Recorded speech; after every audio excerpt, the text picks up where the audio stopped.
Edmonton Sports Talk. My God, I love it. My name's Jay Milne. #Blue. Our sports update deliverer. The Coon. I'm Zachary Kubish, and you're up today. You know what, Reid? You might be on this. All right, here's what's going on in the National Cup.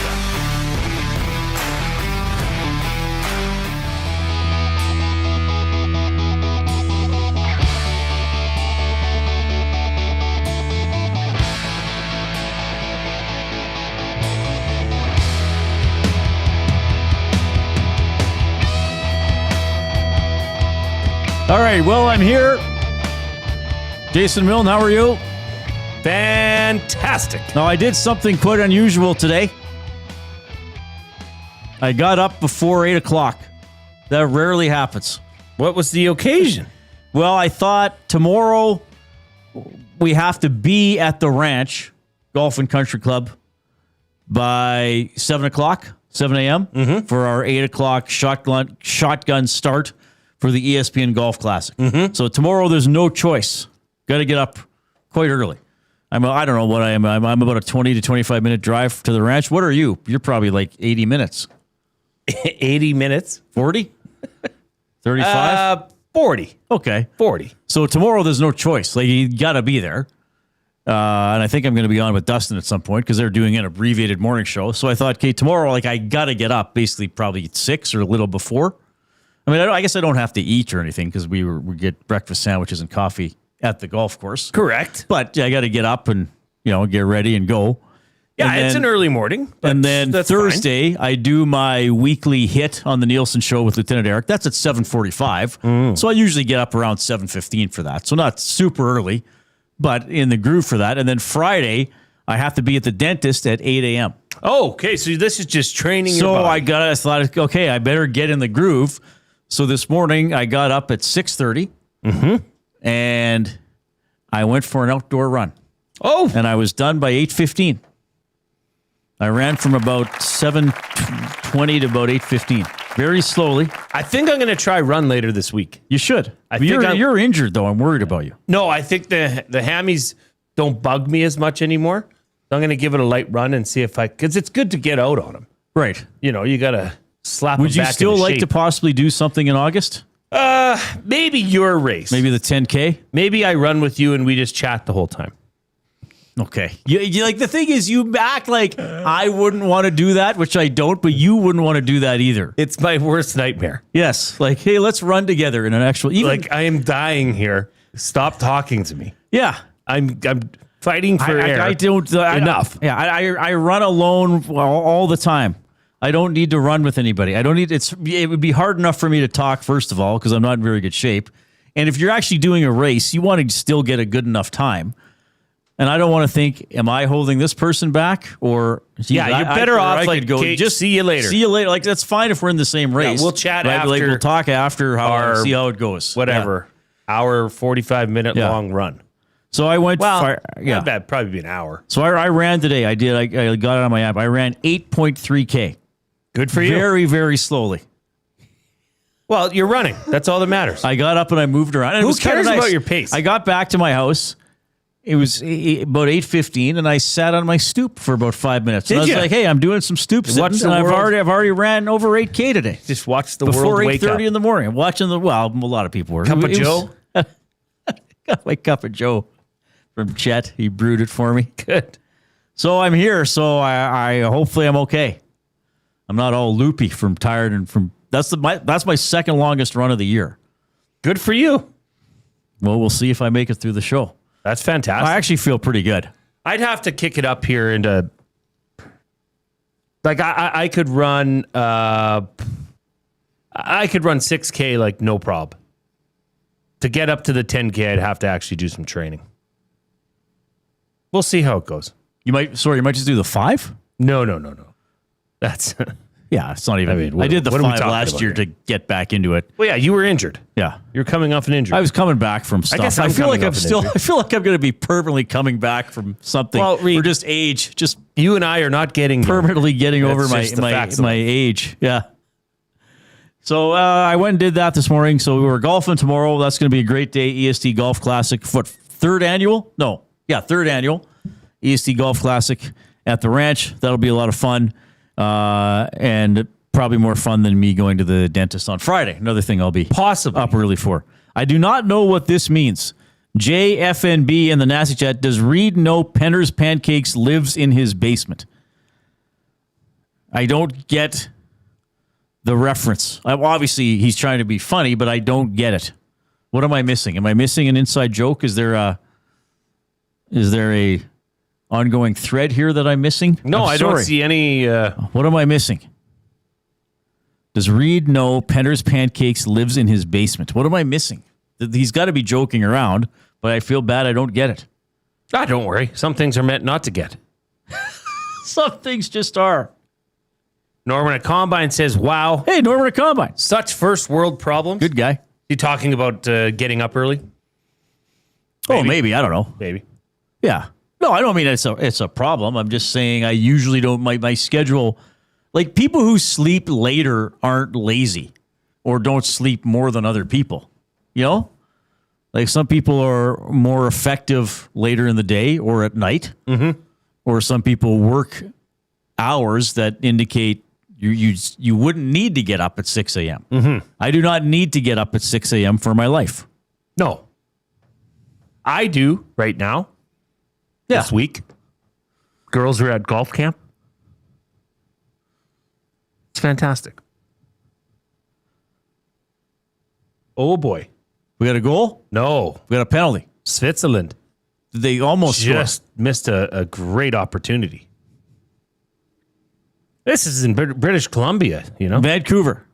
I love how the sign on the stadium says British Columbia. Well, it cycles through at center. It goes Vancouver, British Columbia, Canada, and I think then the FIFA logo, the FIFA thing. I was confused about that at first. Yeah, but like they don't. Would they have Washington? Yes, they do. On Seattle? Yes. And Dallas? I've noticed that. Yes, they have. Oh, Texas. I've never noticed that. Yeah, I noticed that earlier in the tournament. Okay. Yeah. There you go. So now it says Canada. Yeah, see, it goes Vancouver, British Columbia, Canada. Okay. And then I think it'll have the FIFA logo. See, Joe says I work nights mostly, so I'm in bed around 3 and up at 10:30. Yeah, that makes sense. But to see Norman Combine gets up at 4:30 because his hours lean that way, I guess. I was just telling a story. How about that Argentina-Egypt game? That was incredible. Like, that doesn't happen often in soccer. What a rally. But and Argentina had to come back against, what was it, Cabo Verde, yeah. A very, I can't remember where they're ranked, quite low down. And Egypt's ranked 29. I still use the pre-tournament rankings. I don't care about these live rankings during the tournament. Egypt ranked 29 before the tournament, Argentina number 1. So Egypt ranked 1 higher than Canada going into the tournament. So that would have been a pretty big upset. Couldn't hold on to the lead.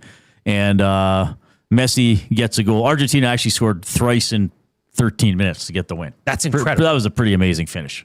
That's kind of neat to be here watching it too, because you're in the moment with everybody else in the studio. You're watching this game. Everybody's cheering and jumping and hooting and hollering. Yeah, that was a pretty fun match. We have a fun show coming up for you. The Mark Kilam Show today at 5 o'clock with the Elks head coach. He joins us every Tuesday at 5. He'll break down some key points from the loss to the British Columbia Lions on Saturday. Look ahead to the game against the Ottawa REDBLACKS Thursday at 7 at Commonwealth Stadium. And, of course, don't forget, Thursday at 6, we'll have the Commonwealth Stadium Green and Gold kickoff show with Jason Milne and Matthew Waddick.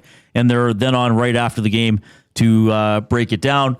So Mark Kilam coming up at 5. Drew Remenda is going to join us in about half an hour. Broadcaster, analyst for the San Jose Sharks and the San Jose Barracuda. Friend of the show. We like having Drew on. Yeah. We love talking to Drew. But Sharks and Oilers made that Nurse trade. We haven't talked to him since the Oilers hired Babcock and went through all that stuff. So we'll catch up with Drew a little bit. And we'll talk a little bit. So Jordan is coaching. This is the Alberta head coach of the Alberta provincial team for U16. Yeah, U16 head coach Jordan Filippelli will be joining us here from Football Alberta. Just a pretty interesting story.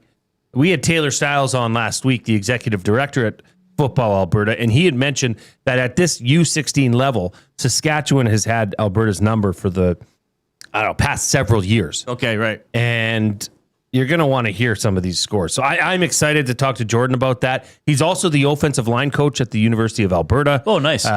Played at the U of C, I believe he was on the Red Blacks roster for a bit. Like, he's a football guy. Okay. So we're going to chat and check in on how they did last weekend at the Western Challenge, U16. Okay, perfect. So that's all ahead. Of course, your participation in the show is welcome. First of all, just listening and or watching the show is a great way to participate. If you're using an audio streaming app, iHeartRadio, TuneIn Radio, thanks for using those. Remember just to favorite the station or make it a preset and spread the word. Let other people know about it. We had a delivery person come by today, and I signed for the you sign with your finger. Yes. That's like the worst way to sign. Like I signed it, and I'm like, that looks nothing like my signature. Yeah, I don't think they care. I just need a signature and a name.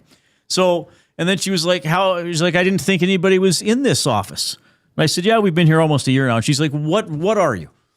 And I said, we are a talk radio station. We're just not on your radio. And I said how you can listen to it. She's like, oh, that's very interesting. I'm like, yeah, cool. So we're always spreading the word. Like, I know people might listen and be like, come on, Reid. People know that you're out there. Not everybody knows that we're out there. No, that's true. And we got to get our share of the audience. So iHeartRadio, TuneIn Radio, spread the word. We are, of course, on YouTube. The channel is Edmonton Sports Talk. Subscribe to it if you have not done so already. And give us a thumbs up for this episode of the show. Click that little thumbs up icon. Click, click, click. Must you click? Please, please click. Must you click? You must click. Thumb, thumb, thumb. You can text us, 780-218-9999. That is the River Cree Resort and Casino inbox, rivercreeresort.com. Oh, my goodness. What a lineup this summer. David Lee Roth on Friday, Collective Soul on July 28th, Streetheart and Lee Aaron on July 30th. A bunch of stuff listed there for August already. There's so much to go through. Go to rivercreeresort.com, click on entertainment, look at upcoming shows or the calendars. You can get your tickets there. They always have so many incredible shows going through there. rivercreeresort.com. You can email Reid at edmontonsportstalk.com or Jay at edmontonsportstalk.com. We love getting limericks. Let's do it today. Stars of this World Cup, but try to make it so you're rhyming with the name of the player. Like, don't just work in Messi or Eustachio. Come up with fun rhymes with the players' names. Yes. Players in the World Cup, stars of the World Cups, whoever, or just players in the World Cup. I like it. Yeah, let's see because we like the creativity of people. Let's see what they can get. All right, let's do one on the fly. Okay. Messi. Well, I could probably try to do more than Messi. I'm trying to think of... Well, let's give an example. Lionel Messi. There was once a striker... There was once a superstar named Messi.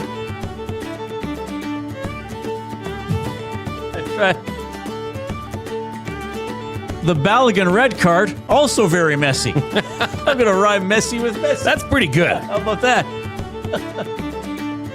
Don't forget, of course, Ronaldo. Oh, no, I got to do this again. Okay, there was once a superstar named Messi. The Balogun red card, also very messy because of Donaldo. But don't forget about Ronaldo. Oh, yes.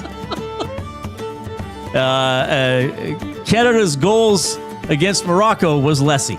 Yeah, there you go. I don't know. That's pretty bad. Well, Messi seemed easy, but it's not that easy. Well, rhyming Messi with Messi was fun, but kind of an easy way out. Anyway, so work in World Cup players. Eustachio would be a good one. Well, I'd want to see what people can come up with that one. Eustachio. Yeah. That would be good. Or we could do Canadian players. Bombito. Yeah, there's a lot of options. Having a mojito, something like that. All right, so that's how you get a hold of us. We love hearing from you. Mark Kilam, Drew Remenda, our featured guest today. Oh, and also Jordan Filippelli, head coach of the U16 Alberta football team. Oh, my goodness. There is a lot going on in the world of soccer. We do have an update here. Breaking news? I'm just getting the update now. We got a bit of a controversial situation here. Let's get to the highlight. This is from Group J at Amity Island. Group J at Amity Island.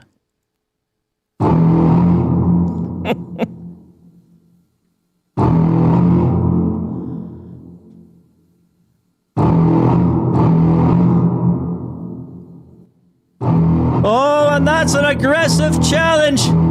This finned fiend with more skullduggery.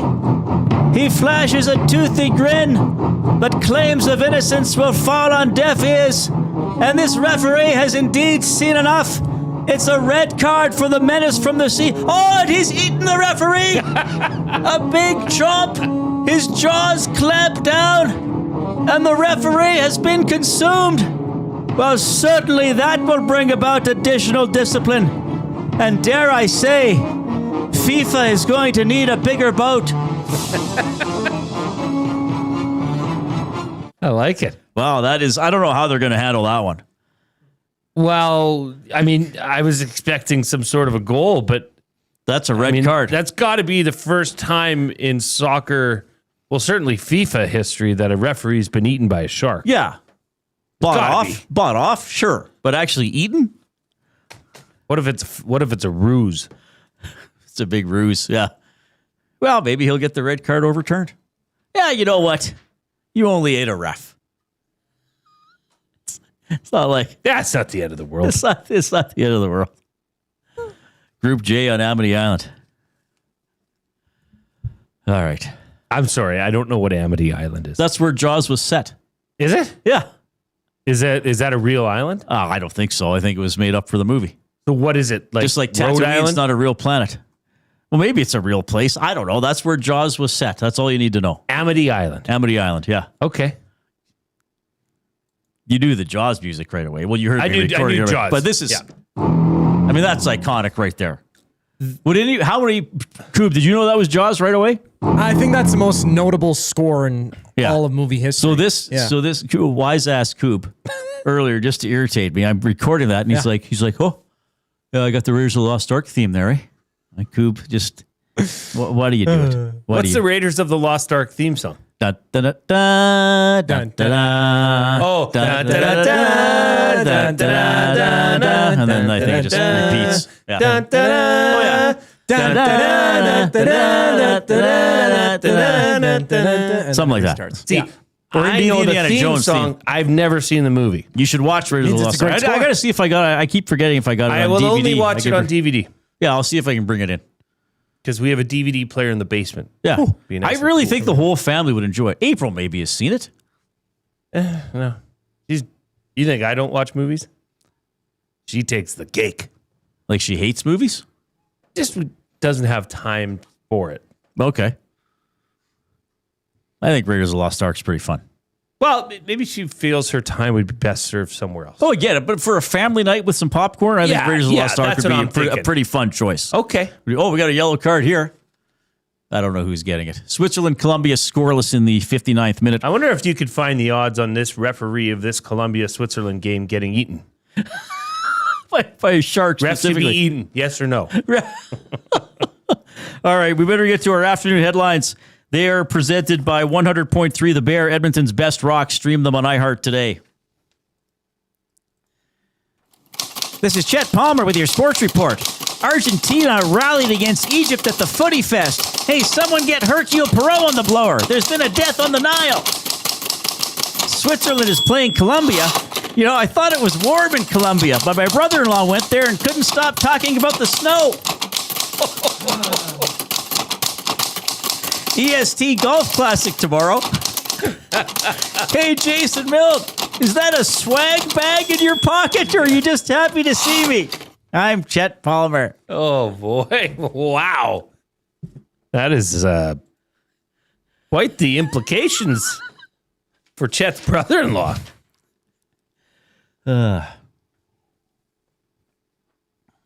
Don't know how much it snows in Colombia, Reid. Well, apparently Chet's brother-in-law got into it a bit. Yeah, maybe there was a blizzard. There must have been. Hey-oh. There must have been. I just hope he's not listening. That would be Who? Chet's brother-in-law. Oh, I don't know. He could be. Sometimes he texts in. Yeah. So speaking of swag bags, not just the one in Jay's pocket. Yeah. There are a few options like Chet had for that one for a golf tournament. Is that a long drive in your pocket, or are you just happy to see me? I don't know. He went with the swag bag instead. Oh my God! I don't know how we're allowed to do this show. some days.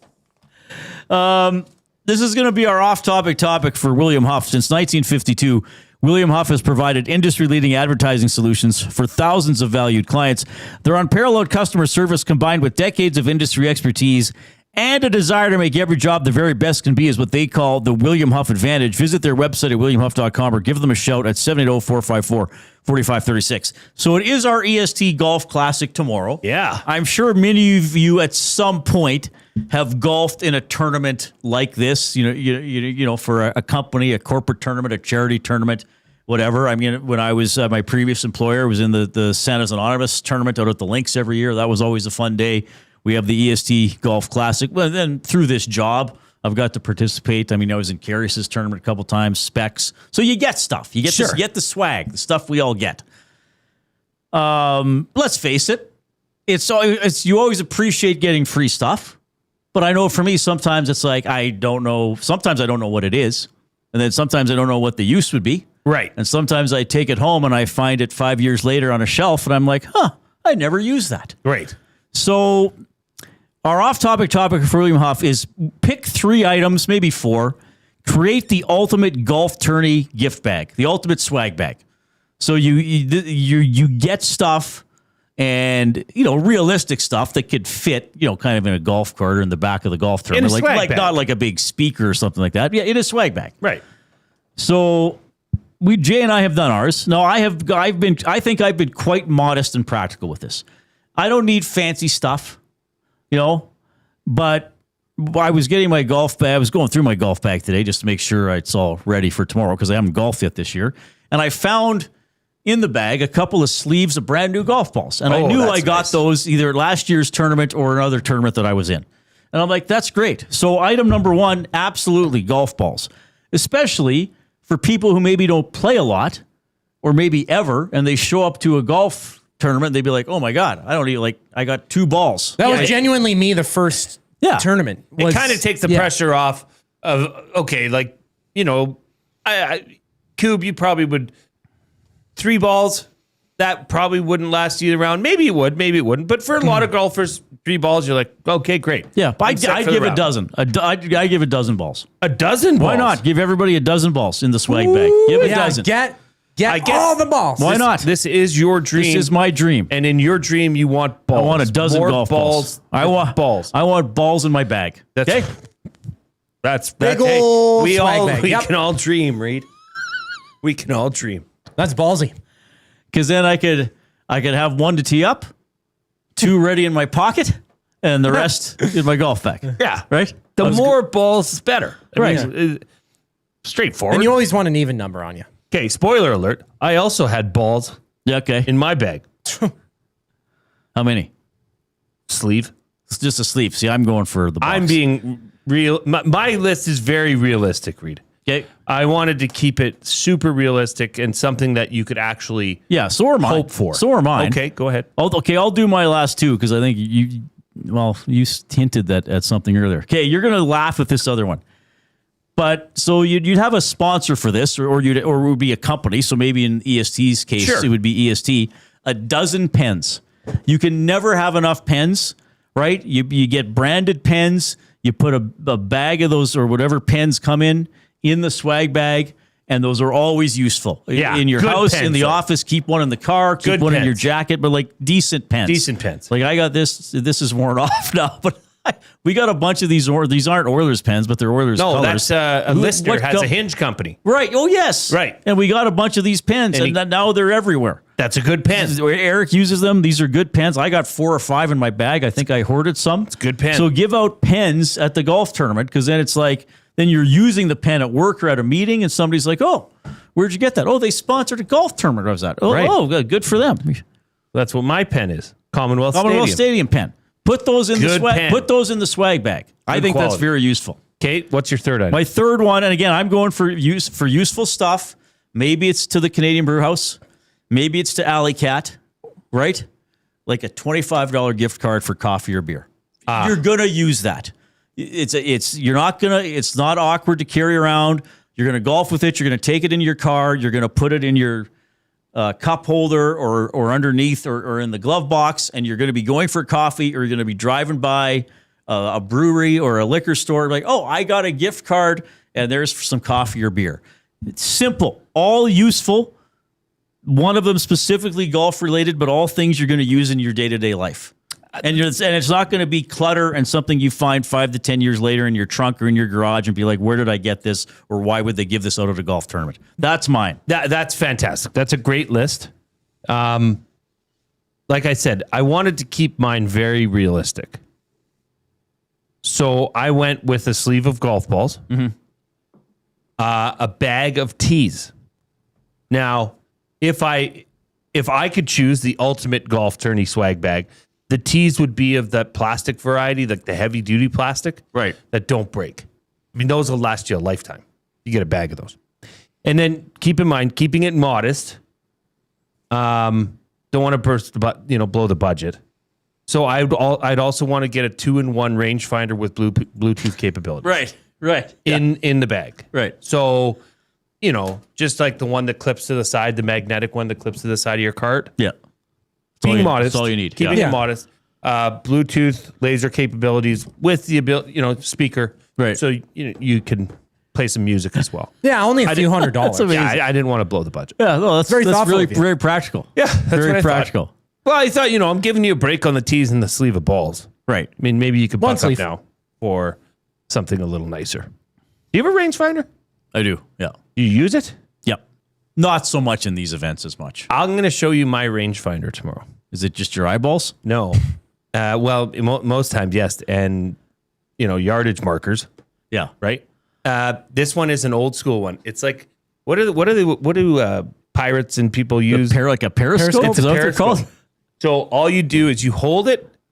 So you hold it to your eye and you put the top of the line on the top of the flag, and where the flag meets the green, that is your indicator for distance. Right. So when you're closer, the top of the flag is higher. So the number's lower. So it's not, there's nothing, It's nothing no electronic laser. about it. Oh, it's No, old it's school. strictly old Yeah, you got to school. show me that. I'll show you. You'll blow your mind. It's Yeah. actually pretty realistic. I always, I will use the rangefinder certainly when I used to golf more, but there would be times where it's like, you know what? I need to know if it's 137 or 130. Like if I'm playing well or where is that bunker exactly? But like I always, when guys pull it out, it's like, oh, is this 210 or 220? I'm like, you can look it up. That information is irrelevant to me. I cannot reach the green from here. If I give it a good pop and get it 40 yards short of the green, that'll be my contribution. Yeah, and well, the nice thing with the ranch is they've got built-in GPS screens in the cart. Oh, right. And they So- always have the flag, the front of the green and the back of Yeah, the green, like- which is very nice. That is a luxury. Phenomenal addition. Like it I've really never had a rangefinder at all. I used one for the first time this weekend, and it's like quite the weird device. But at the ranch, you don't even have to. No, you don't need to think having about one. Yeah, No, don't think. Fantastic. don't think, just do. Double A wants golf balls, a 4-pack of 6 o'clockers, a branded divot tool, and a branded ball marker. That's pretty good. A lot of people want bug spray. Ken sent this in to the River Cree Resort and Casino inbox, 7802-1899-99. Jay, I have the box set of the first 3 Indiana Jones movies on DVD. I'll drop it off at the office Thursday. You and the family can take your time watching it, as it's been years since I've watched them. Boom. There we go. Good. We're going to be Joneses. Is that Indiana Jones fans? Yeah, you're gonna be. I think you will be. We've got a first ever limerick Uh-oh. that has come in from JF&B. He says, first ever limerick. There once was a phone call to FIFA. Did he rhyme Antifa? No, to make a red card disappear. Trump said, let him play. But on tournament day, the Belgians still kicked their posterior. That's pretty good. That's really good. That's pretty good. Well done. Oh, that's very good. All right. Keep those coming in, and you can text us 7802-1899-99 River Cree Resort and Casino inbox. Drew Remenda is going to join us in 10 minutes or so. The Mark Kilam Show with the Elks head coach is at 5. Here is my good friend and esteemed colleague, Zachary Kubish.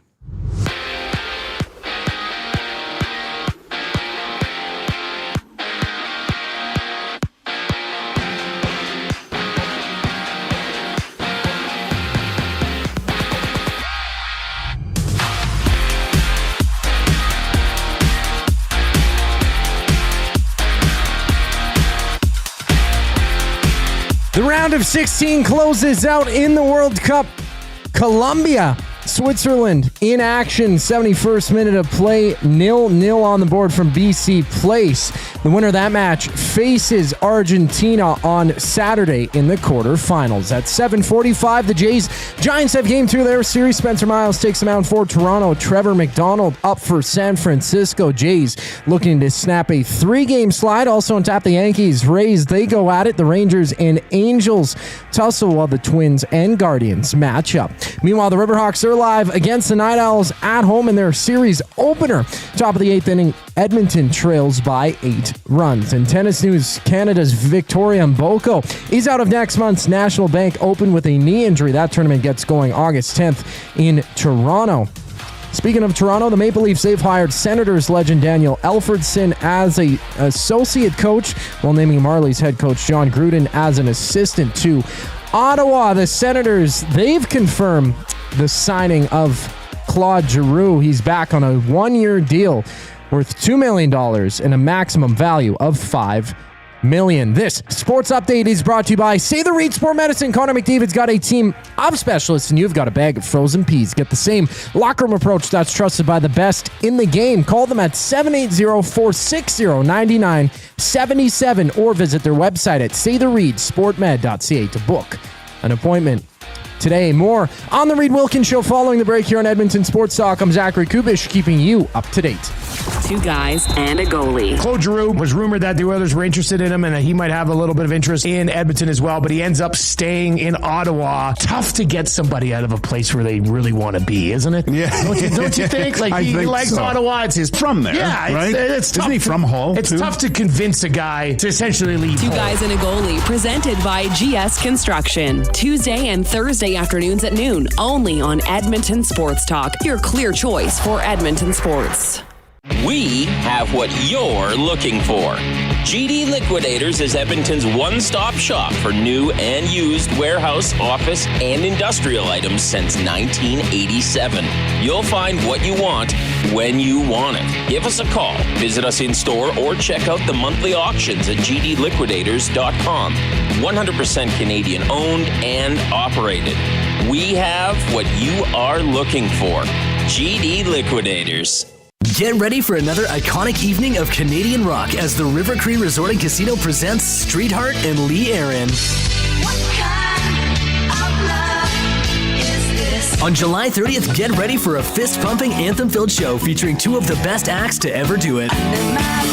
Streetheart and Lee Aaron, July 30th at River Cree Resort and Casino. Tickets at rivercreeresort.com.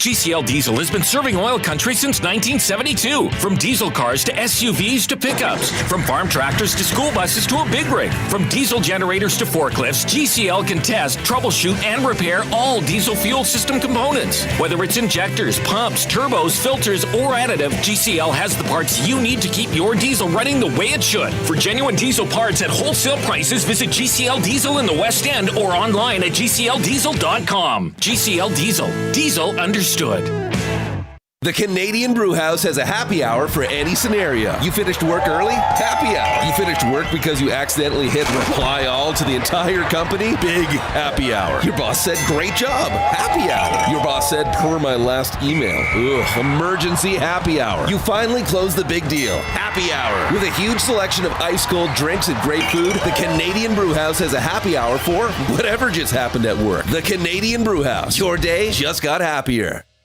When you bet with Play Alberta, you give back to Alberta. That's because it's the only app in the province that puts all revenue directly back into supporting programs and services that Albertans rely on every day. So next time you place a wager on your favorite team, know that you're also making a difference across the province through Alberta's General Revenue Fund. Visit playalberta.ca/EST to learn more. That's playalberta.ca/EST. Must be 18 plus. If you gamble, use your game sense.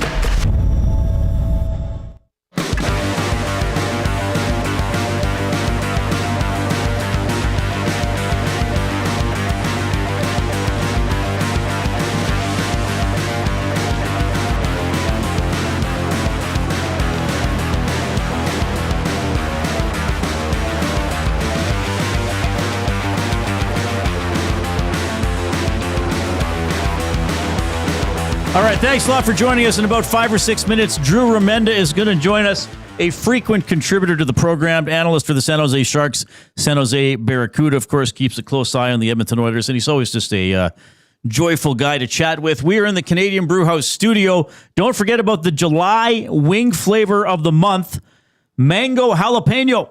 Flame-grilled wings tossed in a bold mango jalapeno glaze that brings the perfect balance of sweet heat.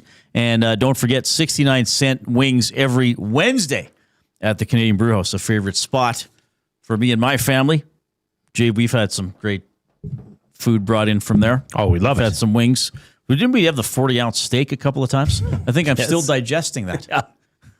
Still in my system. Still working it through.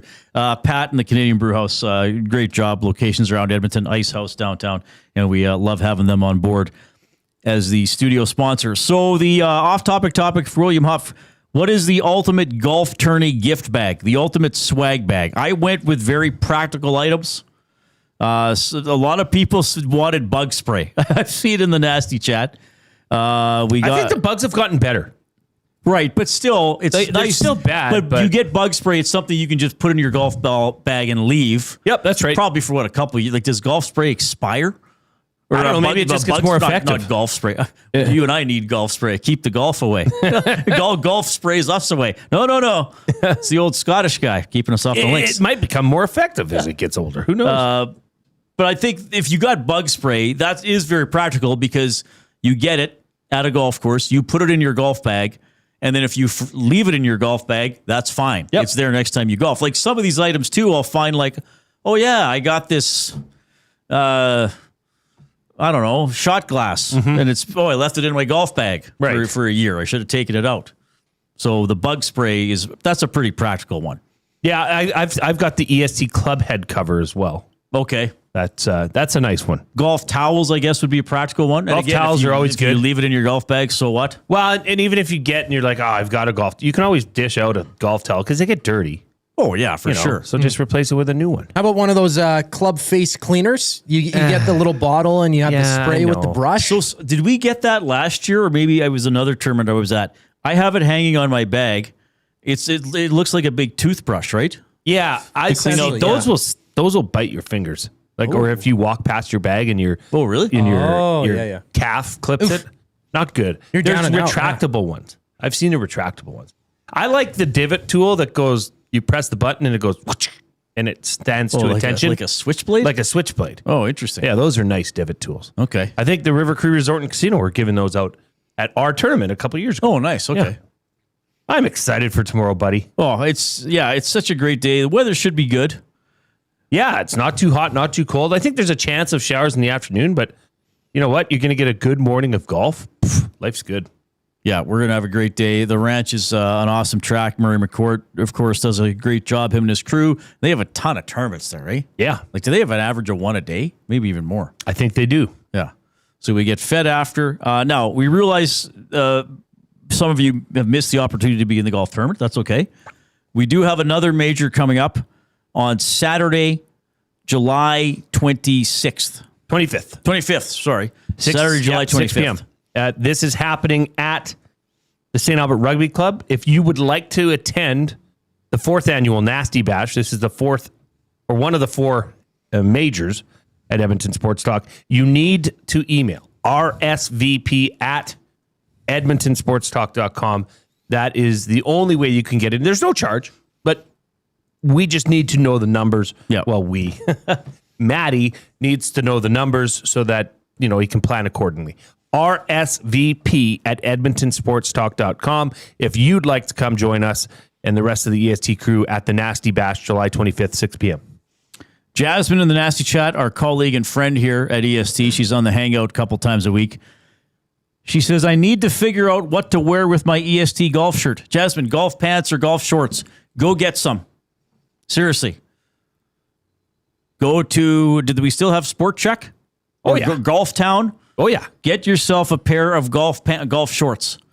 I'm serious, Jasmine. I'm surprised you don't have them already. Well, you can wear, I don't know, if you wanted to wear leggings or something, that's fine. If you wanted to cover your legs. Yeah, true. Something like that. You'd be fine. But, okay. Anyway, our next guest is standing by, so we better get a break and bring him in. He is Sultan of Saskatoon. and I know he's sitting there thinking, why am I doing I know this? he's sitting there thinking, I'm going to be on with Reid Wilkins. Oh, I didn't. And he's probably thinking like, this guy he's so cool, and I've known him for so long, and I get, after all these years, I still get to go on his show, and he's probably thinking, I am hashtag blessed. Hashtag blessed. Drew There you go. Remenda is coming up after the coop.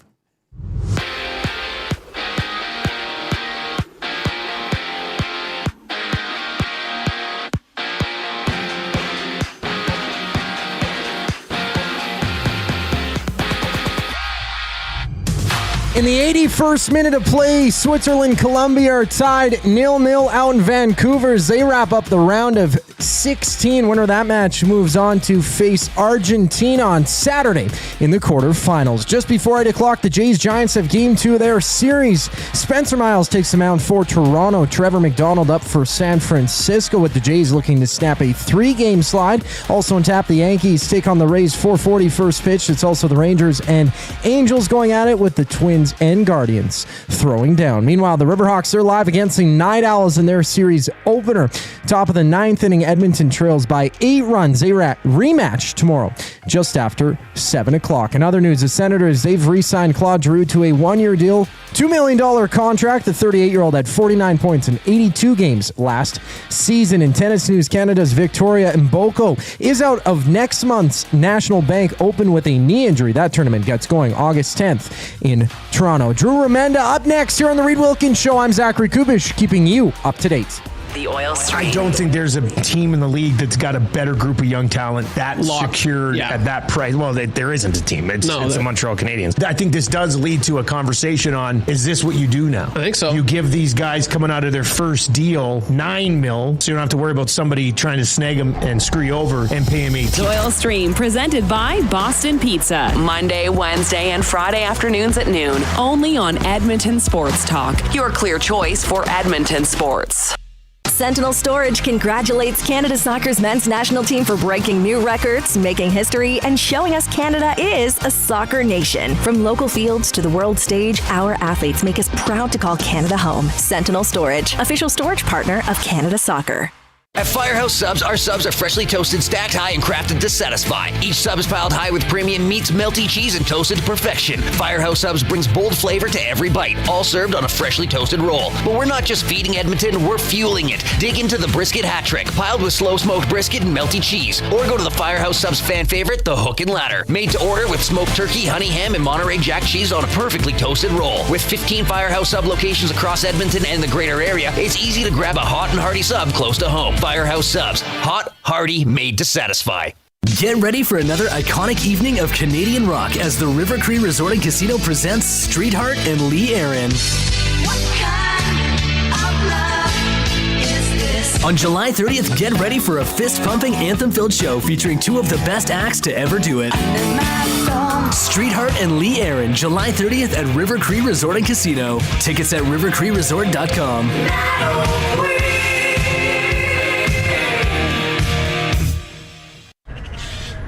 Somewhere, someone is sitting on a patio that is literally part of the parking lot. They're hot, uncomfortable, and bored. Do not be that person. The Canadian Brewhouse has a rooftop, real turf, misters, fire tables, patio games, big screens, and zero reason to be bored. This summer, your standards are higher than a parking lot, and you know it. The Canadian Brewhouse, Canada's best patios.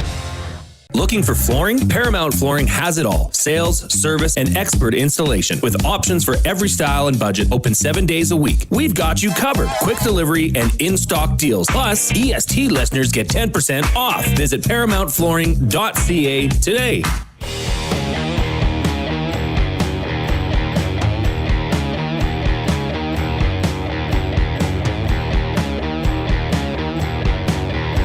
All right, great to have you tuning in this afternoon. 0-0 Switzerland and Colombia in Vancouver in the 86th minute. Dramatic comeback for Argentina earlier today. We're going to hop onto the Oil Country Towing video hotline. Oil Country Towing, Edmonton's most trusted 24/7 roadside rescue team.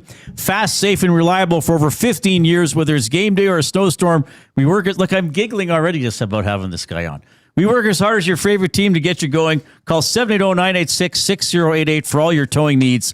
He is one of the National Hockey League's top analysts, and he's also would be one of the American Hockey League's top analysts because he does both Sharks and Barracuda games, and he's definitely a friend of this program. It's Drew Remenda checking in. My goodness, Drew, what's going on? I was just actually in your fair city yesterday, as a matter of fact, thinking to myself, gee, it's great that you can easily get around Edmonton these days because there's no construction anywhere. Are you in the picture right there? That's where I went. That's why I went to Edmonton to get my granddaughter and my daughter. Okay. Hello. And now you're back in tune? We're back in Toontown. It's there. Pick them up, turn around, come back. Well, that's all right. But my goodness, guys, could we have any more construction going on in that city? Yeah, well, there's a big, you probably were on the Yellowhead. There's a big chunk of the Yellowhead. But it keeps, I think that keeps Jasper, moving west. My goodness. But still. And I was thinking, I was thinking hashtag blessed Reid, but I was thinking reversal. You and Jay, hashtag blessed, be able to talk to me. Well, I agree. I agree. You're probably hashtag cursed when it comes to me because I keep following, I keep bothering you like a little gremlin in your life. Come on my show, Drew. Well, I don't do that anymore to you because I don't have my show anymore, so I'm not on it anymore. Well, so that was you and Jamie Nye. Now, were you on that show twice? Were you on it and then not on it and then on it again? 3 times. You had 3 stints. Everything in my life. It was the Drew Remenda Sports Show to start. Oh, okay. Then I left. Then I came back. Then I left again. It's like the Sharks. Started coaching, left, came back, broadcasting, came back, broadcasting, came back. Okay, I'm like a bad rash. Cannot get rid of me. Was the first incarnation of, so it was the Drew Remenda Show. Was that out of Regina or was that out of Saskatoon? Everything was out of Saskatoon. Everything was out of Saskatoon, yeah. But Jamie's, so when you were with Jamie, he's in Regina. We would go back and forth and do it. We'd do it basically like this, except I would ignore him. Well, I did used to go on that show. Well, yeah, you were still doing that in 2023 because you had me on, because the whole Miserable Bastards thing, that started in a text to Drew the night the orders were eliminated in the second round. And Drew said, you have to come on our show tomorrow and specifically say that. So the first time I started using that publicly was because of Drew with him and Jamie. Oh, wow. Yeah. And you're right. And you're absolutely right. I mean, when you look at how the games are played nowadays and you look at how the teams that are successful play, and they've got that in them. I don't want to be crude like Reid always is, but they're tough to play against. They're hard to play against. They are miserable sons of guns.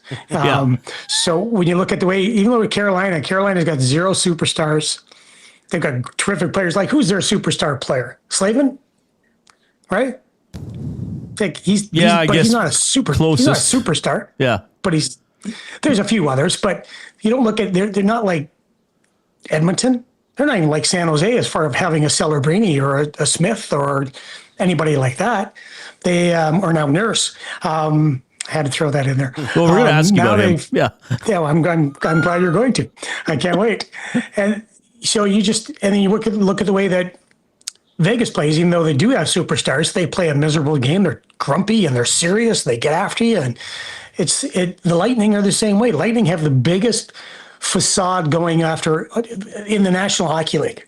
John Cooper's such a stoic kind of guy. He's intelligent. He's a lawyer. He's great to listen to. He's articulate and lovely.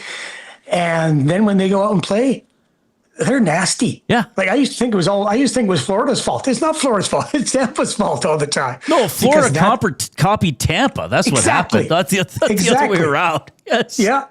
Yeah. So you have to have that in your game if you're going to be successful. Okay. So before we maybe dive into the Nurse trade, because we haven't had you on for a couple months, I'm wondering your view from a distance of how it played out in Edmonton. And before we evaluate what you think Babcock can do, because to me it was very strange and it didn't speak well to how the organization was conducting itself. The Cassidy stuff comes out. Then Babcock's fired. Then you're looking for a coach. Then you hear Babcock, and then you hear, well, Leon and Connor, who weren't supposed to be that involved in the new hiring of the coach, have a phone call with him and Zach Hyman and rubber stamp him, and they all challenge each other. Like, I don't know, Drew. What did you think of this from afar? Fantastic entertainment. Fantastic. It really was.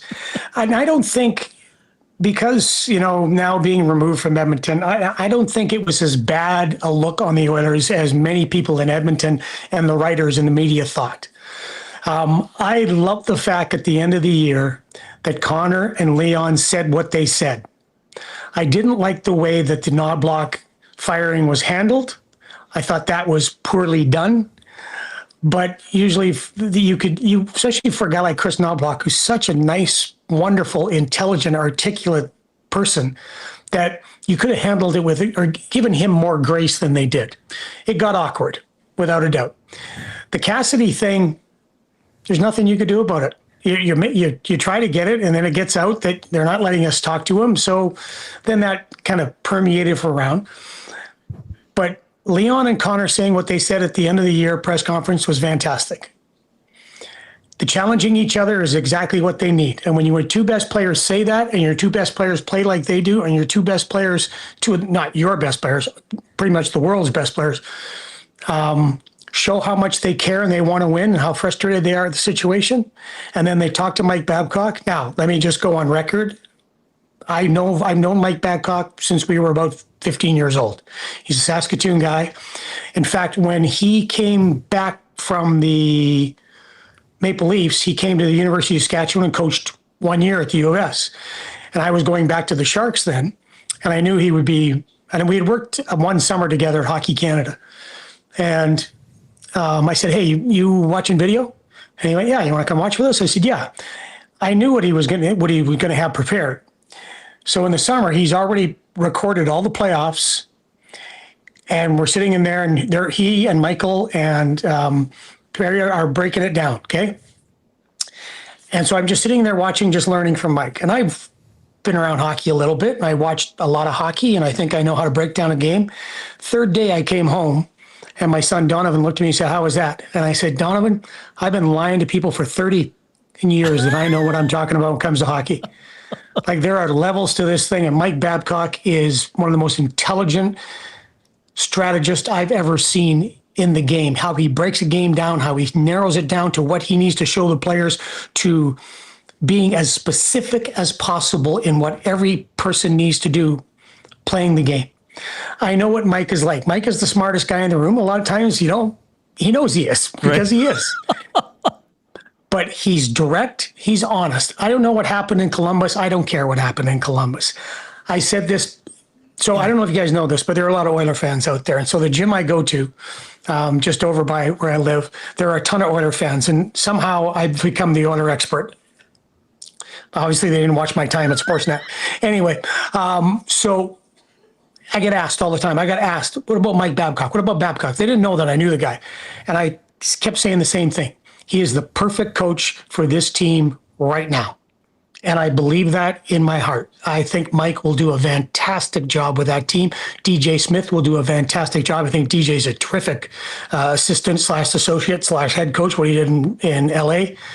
I think they are, and I don't think Chris was a bad coach. I've said this before too, that for a long time, coaching hasn't been the problem in Edmonton. In fact, you could go, and I know people didn't like Dallas. I love Dallas. You could go from Dallas to Todd Nelson to Todd McClellan to Hitch to Dave Tippett to Jay to Chris. Those aren't bad coaches. But this guy coming in right now would be exactly what the team needs. So here's the thing. And it's been interesting doing this show. I have found that fans, listeners are more open to point the finger or criticize Leon and Connor maybe than any other time. And now they're sort of putting their necks out there a little bit by saying, yeah, we got to go for Babs. Joaquin Gage, who I respect a lot, I think you do too, said on his show with Hernan about a week and a half ago, and said, he basically, to paraphrase what Gager said, like, cool that Connor wants to be challenged and be pushed, But if you're a generational talent, why aren't you doing that on your own? Like, do you understand the edge of the blade we're talking about here? Yep, I do. But, we don't know what goes on in that room. We don't know how he challenges himself. When I watch him play, I think I see from game to game that there's not a heck of a lot more he can do. I mean, the guy broke his foot in game 2 and got 6 points still in that series and still played. He missed that much time and then came back out and played hard, but as hard as he could because he was injured. Leon wasn't healthy. He still pushed himself. Physically, they pushed themselves.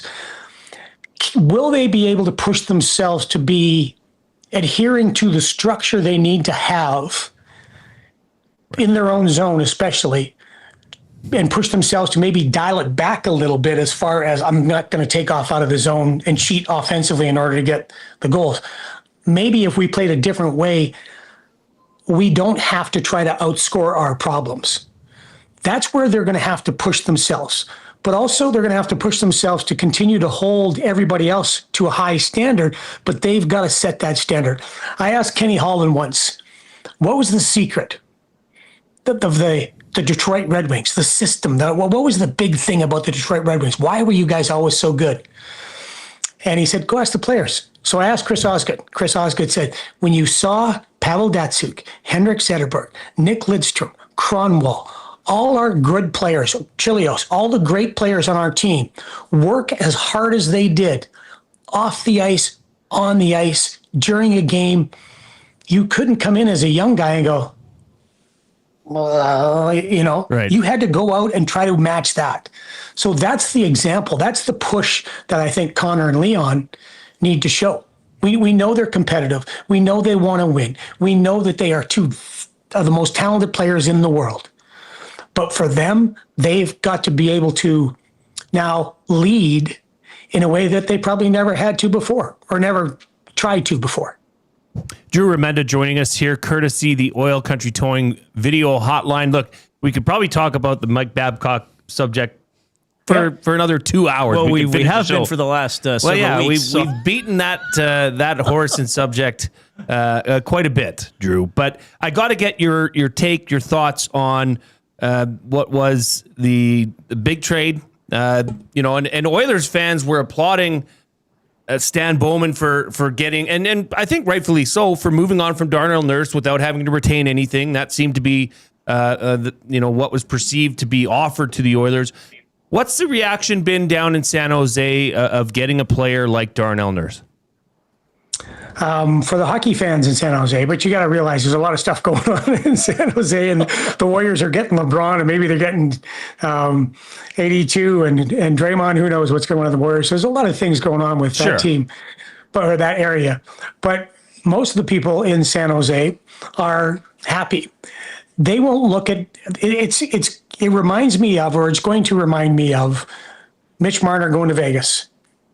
And I once asked, Vincent Danfus came and played for the San Jose Sharks after playing for Toronto, Montreal, and Edmonton.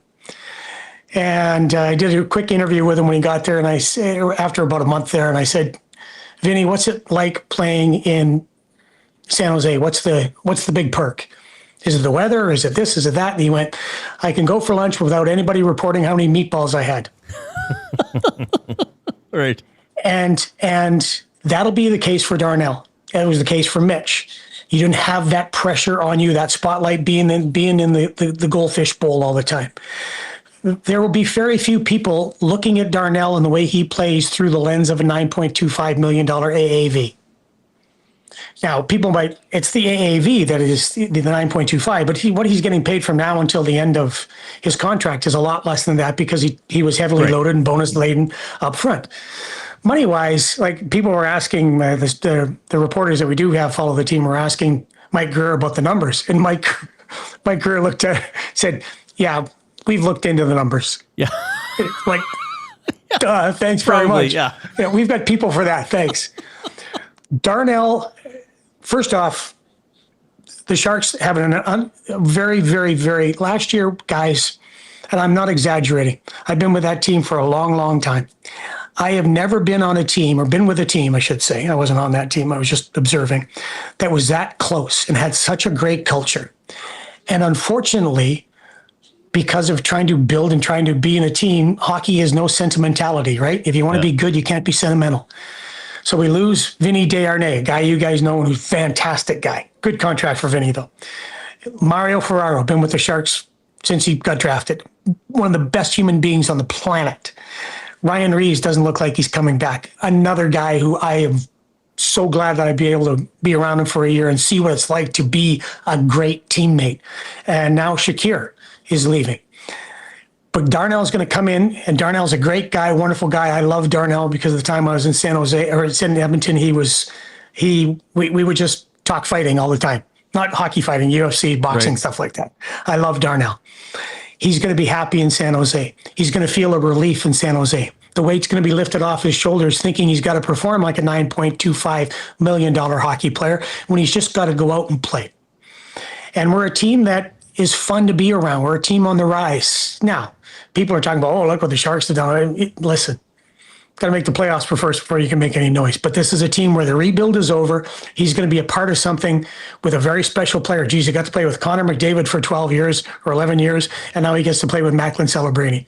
He is going to be terrific for us and going to get a lot of responsibility, and I think he's going to shine. You guys get a kid who I absolutely adore. Shakir Mukmadulin is a fantastic young man, except he does this one thing that pisses me off all the time, guys. When he walks by me, he does this. Pushes his hair back. For people who were on the audio stream, Drew rubbed his hand over his mostly hairless head. So he'd come in after practice and he'd look for me, and I'd be standing there. He takes his helmet off and then he rubs his hand through his hair. He does it every time. He's a great kid. I love him to death. Big, tall guy, got great reach, very mobile, can skate the puck out of problems, can get up on the play. He needs to work on his consistency in front of the net and in those one-on-one situations in the corners along the boards. But he's only 24, and he's going to be able to find that consistency.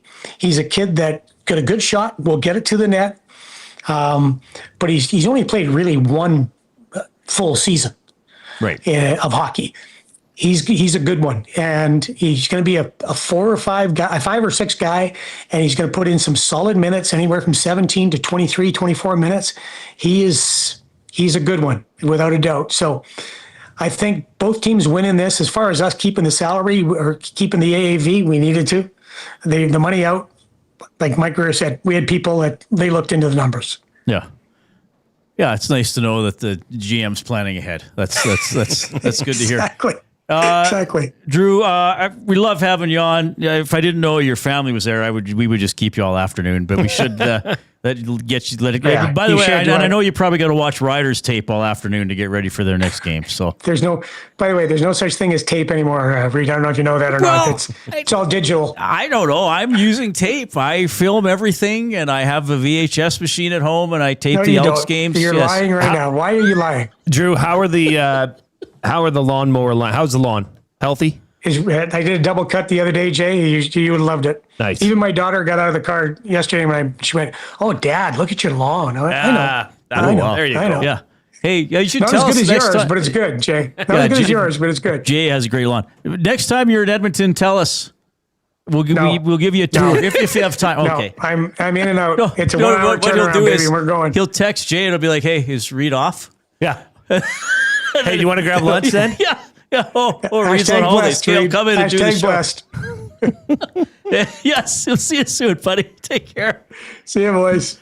Drew Remenda, love talking hockey and life and lawns with him. Always has keen observations on things going on with the Oilers and the Sharks. I mean, he likes that trade for both teams. I think he made some good points about that. And, of course, the Babcock, McDavid, Draisaitl conversation, an ongoing one here in oil country. All right. What else is going on? It's extra time, Switzerland and Colombia in the 96th minute. No goals in that one, so we'll keep an eye on that one for you.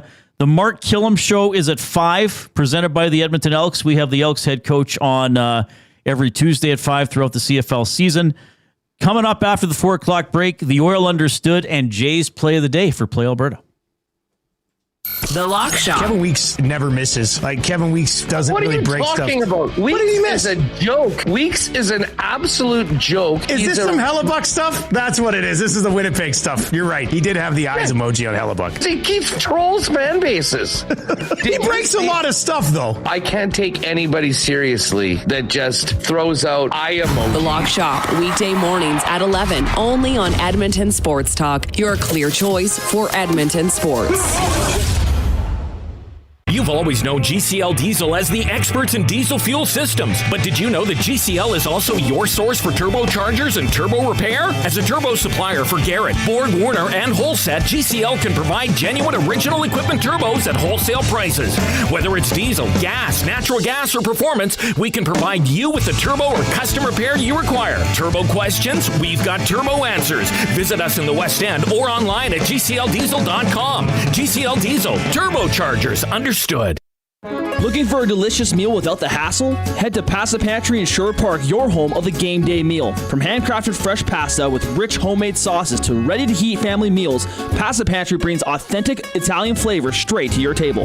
For over 30 years, Pasta Pantry has served hot, delicious comfort food made right in our kitchen. We do it fast so you can slow down. Visit Pasta Pantry in Sherwood Park today and taste the difference fresh makes. Pasta Pantry, real food, real fast, real good. Kickoff is coming. Are you in? July 9th. Elks, REDBLACKS at Play Alberta Field at Commonwealth Stadium. It's Salute to Service presented by YEG Plus. Come early for a pregame flyover and help us celebrate the heroes and first responders who make our communities great. Every catch, every tackle, every touchdown. The best way to experience it is being there when it happens. Edmonton Elks. Our city, our year. Get your tickets now at goelks.com/tickets. Time for a new career in 2026? Or maybe your kid is still pondering their path. Good news! Weiss Johnson is hiring. It's Dennis, and not only are we hiring for heating and air conditioning, we're also looking for experienced plumbers and gas fitters. With the growth in residential development, there's no shortage of opportunities at Weiss Johnson. Choose your path with us. Learn from one of the industry leaders, and we will grow together. Receive great benefits and school reimbursement as well. Visit weiss-johnson.com today. You've heard the name, but what does it mean? For over 66 years, William Huff Advertising has supplied signage from screen printing to digital to LED with design, production, and install in-house. It's a one-stop shop for all your signage needs. Edmonton owned and operated, William Huff has been trusted by the biggest companies and teams in the City of Champions and many others across the country to do the job. If you're looking for a way to get the word out about your company or event, they are the answer. Go to www.williamhuff.com. Their results speak for themselves.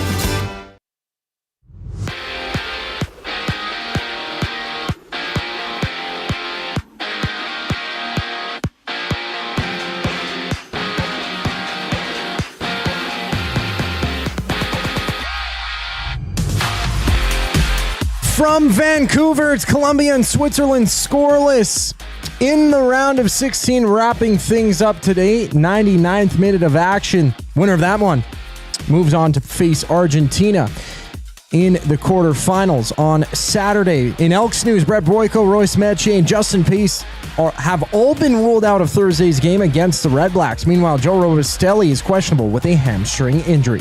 At 7:45, the Jays Giants have game 2 of their series. Spencer Miles takes them out for Toronto. Trevor McDonald up for San Francisco. Jays aiming to snap a 3-game slide. Also on tap, Yankees take on the Rays, the Rangers, and Angels go at it while the Twins and Guardians tussle. In tennis news, Canada's Victoria Mboko is out of next month's National Bank Open with a knee injury. That tournament gets going August 10th in Toronto. In other news, the Senators, they've re-signed Claude Giroux to a 1-year, $2 million deal. The 38-year-old had 49 points in 82 games last season. I'm Zachary Kubish. That was your sports update.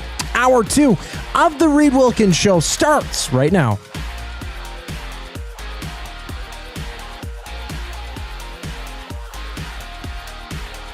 Must you click? Click.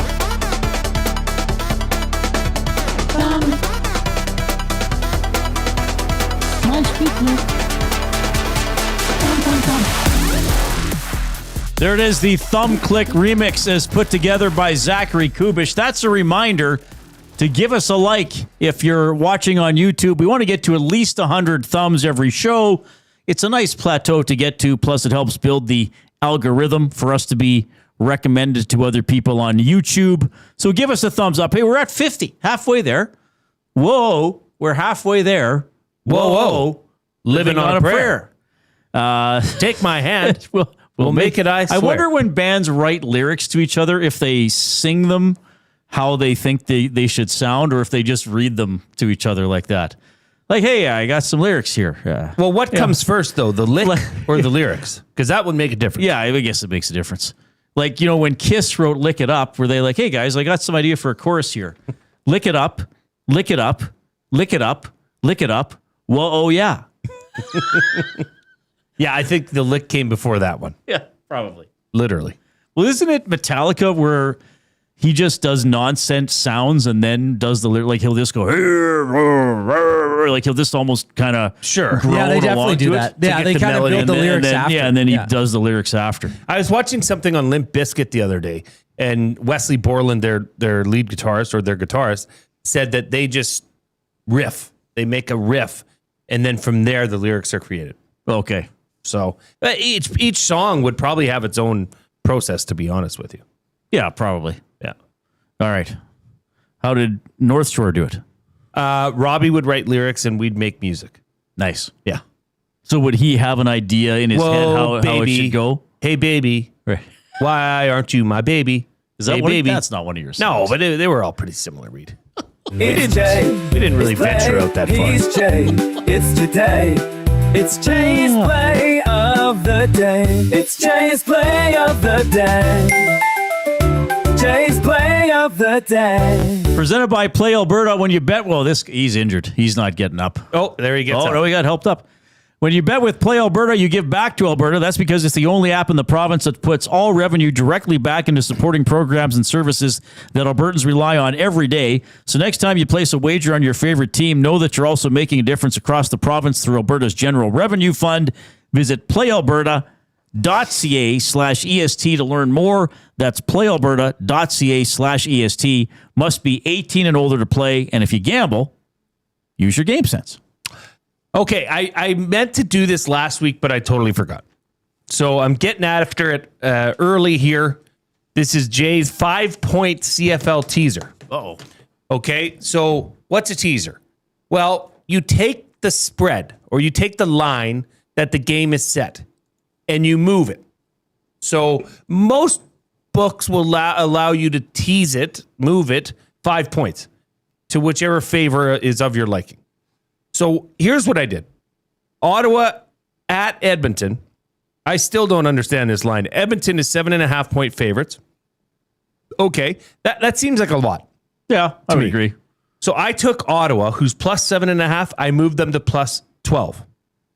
Okay, so Ottawa can lose by 11 points, and that leg hits. Okay. Toronto is minus 2.5-point favorites. So I teased them to plus 3.5. Following? Okay. Calgary is 4.5-point underdogs. They're plus 4.5. I teased them to plus 9.5 at Montreal. And Saskatchewan is 7.5 points favorites. I teased that down to minus 2.5. So here it is. Ottawa plus 12. Toronto plus 3.5. Calgary plus 9.5. Saskatchewan minus 2.5. That is Jay's 5-point CFL teaser play of the day, and that has been boosted. It's a nice number. It's plus 345. So head on over to playalberta.ca, click on sports, click on EST specials. You'll see Jay's play of the day, the 5-point CFL teaser. And Reid, always remember to use your game sense. It's Jay. It's play. He's Jay. It's today. It's Jay's play of the day. It's Jay's play of the day. Jay's play of the day. Got a limerick here from the Big Uke, working in several World Cup players. A big Viking lad they call Holland. Mbappe puts the ball in the place called Goal Land. Is that a Harry Kane or Neymar's Bane? That Messi comeback was so on brand. Really good. Mex Bezozu. All right. Finding rhymes for players like Vinicius. I'd rather do it my way like Sid Vicious. Jaws I exalt, and not the shark's fault that all these swimmers were looking delicious. Oh, we have some talented, creative people out in Listenerville. Remember, give us a thumbs up if you're on YouTube this afternoon. Give your fellow nasties a thumbs up for bringing in some very creative limericks. Awesome to have Drew Remenda on the show. He's just so easy to talk to. He is very easy. This texter came in again from a BC number. Can't really say I've heard Drew before. He's great. Yeah, I agree. Yeah, well, we probably have Drew on half a dozen times a year. Yeah. Well, he's connected to this market, and it's also a good... He tolerates me. He tolerates you. I think he likes me better than some other talk show hosts in the market, so he comes on this show. I think that's true. So we got an in there. So there we go. So we take advantage of it. Very nice guy. I didn't realize he was in Edmonton yesterday. He didn't text you? No, he didn't. I didn't know what was going on. Okay. I don't know a thing. No, never mind. No. Shush. This is the Oil Understood for GCL Diesel, providers of the best diesel engine components around. From turbochargers to injectors, fuel pumps to sensors, they are the critical engine component experts. Proud to serve Edmonton and Northern Alberta for over 50 years, and now a partner of Edmonton Sports Talk and the Reid Wilkins Show. GCL Diesel. Diesel!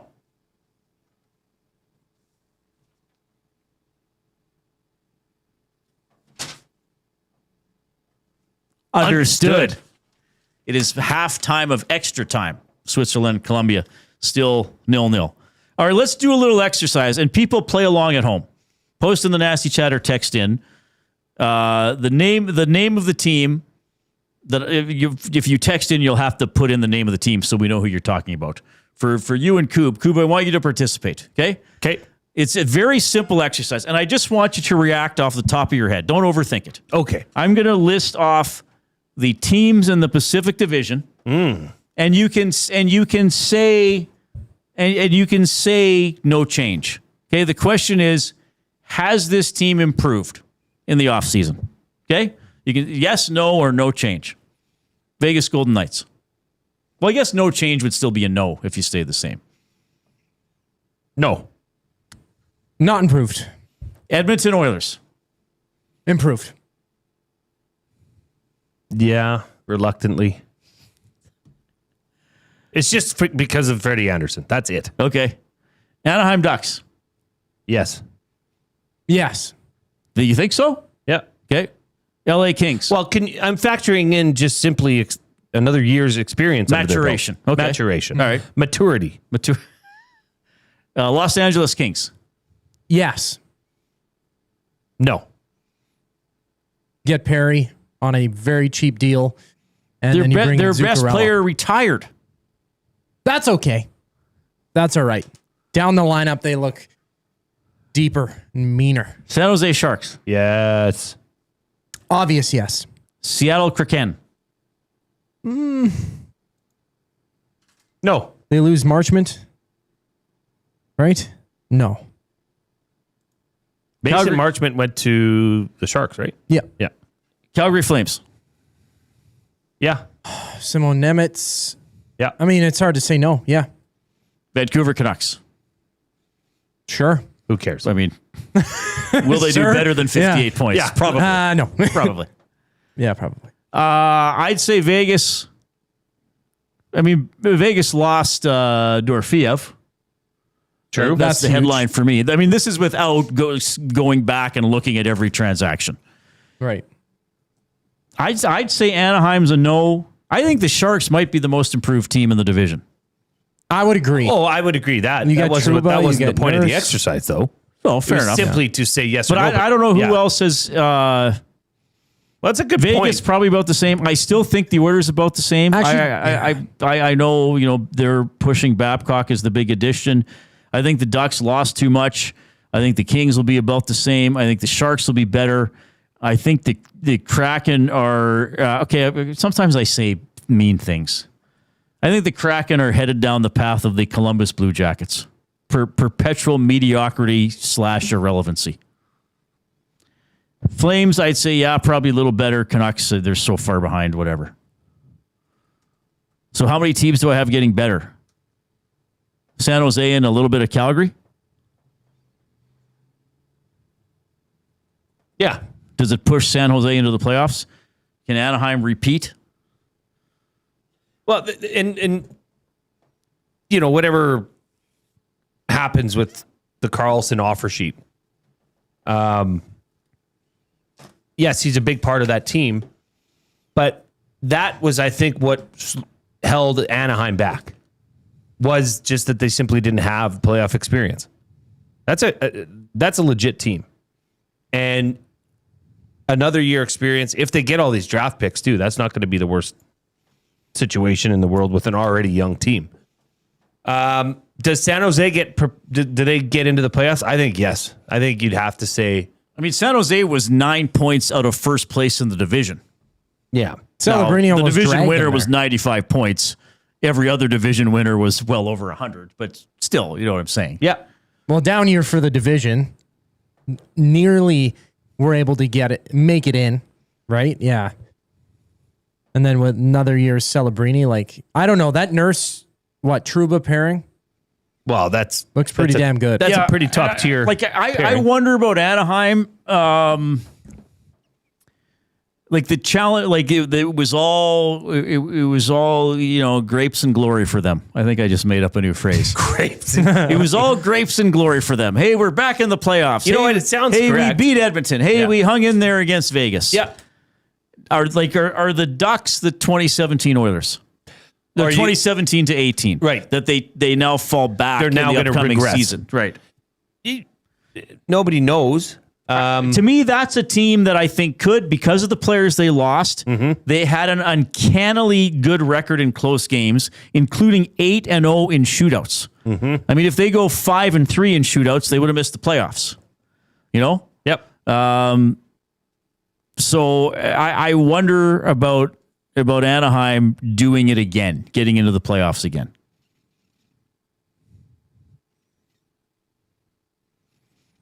I don't think LA will be. I mean, LA will probably just be fine, like they usually are. I mean, Anaheim's goal differential was -15. Only two teams in the Pacific wound up with a positive goal differential. Vegas was +15. Edmonton was +13. Anaheim was -15, made the playoffs. LA was -22, made the playoffs. So, in your mind, it would be fair to say, and I wouldn't necessarily disagree with you, that the two teams that improved substantially or enough to be noticeable or not even debatable would be Calgary and San Jose. Well, on Calgary because of what player, I guess, right? Sure.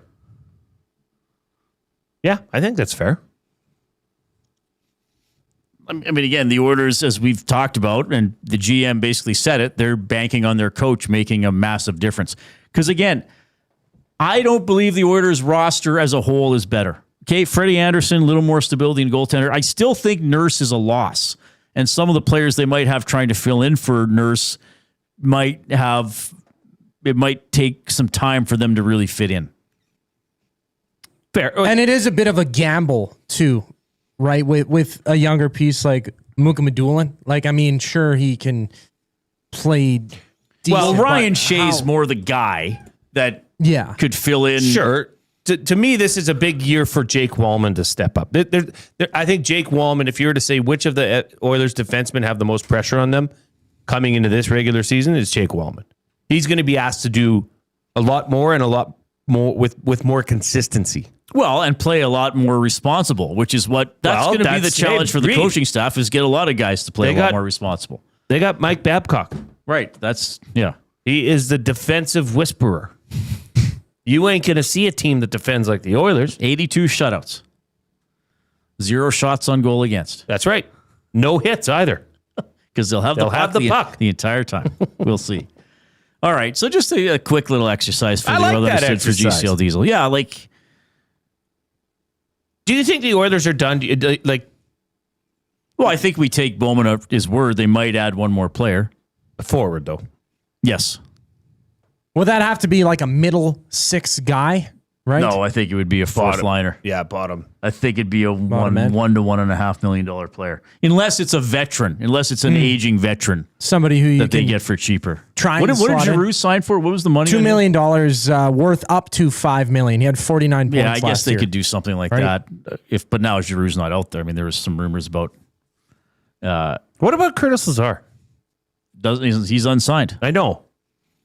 Is that somebody that I doubt he's coming back to Edmonton if it's been a week of him being a free agent. I would think. I imagine once Curtis Lazar does sign, he will be a guest on this program. And we can maybe find out. Okay.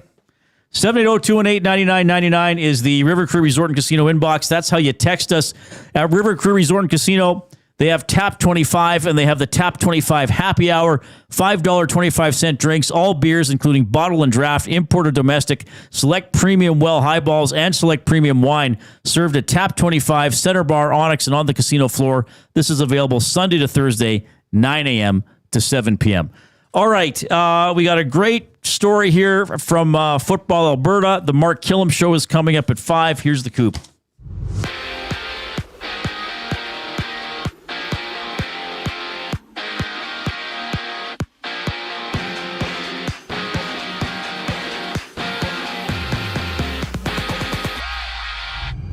Still zeros on the board between Switzerland and Colombia as they close out the round of 16, currently in the 113th minute of play, 0-0 from Vancouver. The winner of that match moves on to face Argentina in the quarterfinals next Saturday. In Elks news, Brett Boyko, Royce Metche, and Justin Pace have all been ruled out of Thursday's contest against the REDBLACKS. Meanwhile, Joe Robustelli is questionable with a hamstring injury. At 7:45, the Jays and Giants have game 2 of their series. Spencer Miles takes the mound for Toronto. Trevor McDonald up for San Francisco, and the Jays are looking to snap a 3-game slide. Also on tap, it's the Yankees taking on the Rays, and currently Athletics and Tigers, they're warming up for action while the Braves and Pirates are about to get underway. To tennis, Canada's Victoria Mboko is out for next month's National Bank Open with a knee injury. That tournament gets going August 10th in Toronto. In other news, the Senators, they've re-upped Claude Giroux to a 1-year, $2 million contract. The 38-year-old had 49 points in 82 games played with Ottawa last season. This sports update is brought to you by Paramount Flooring. Edmonton is expecting some changes this offseason, and I'm talking about your flooring. Paramount Flooring brings over 30 years of trusted service and expert installation. No permission is needed to speak with them. Visit their showroom, open 7 days a week, or online at paramountflooring.ca. The Reid Wilkins Show returns after the break here on Edmonton Sports Talk. I'm Zachary Kubish, keeping you up to date. The Nielsen Show with Lieutenant Eric. Craig Bund. A new season starts tomorrow, July 1st. In 2024, this was a really good team, a really good contending team that had really good players on it, and they were at all the different positions. And it's been downgraded. Leon's word, this team, led by the management group, Jeff Jackson, Stan Bowman, have downgraded this team. The Nielsen Show with Lieutenant Eric, weekday mornings 6 to 9, only on Edmonton Sports Talk, your clear choice for Edmonton sports. When you bet with Play Alberta, you give back to Alberta. That's because it's the only app in the province that puts all revenue directly back into supporting programs and services that Albertans rely on every day. So next time you place a wager on your favorite team, know that you're also making a difference across the province through Alberta's General Revenue Fund. Visit playalberta.ca/EST to learn more. That's playalberta.ca/EST. Must be 18 plus. If you gamble, use your game sense.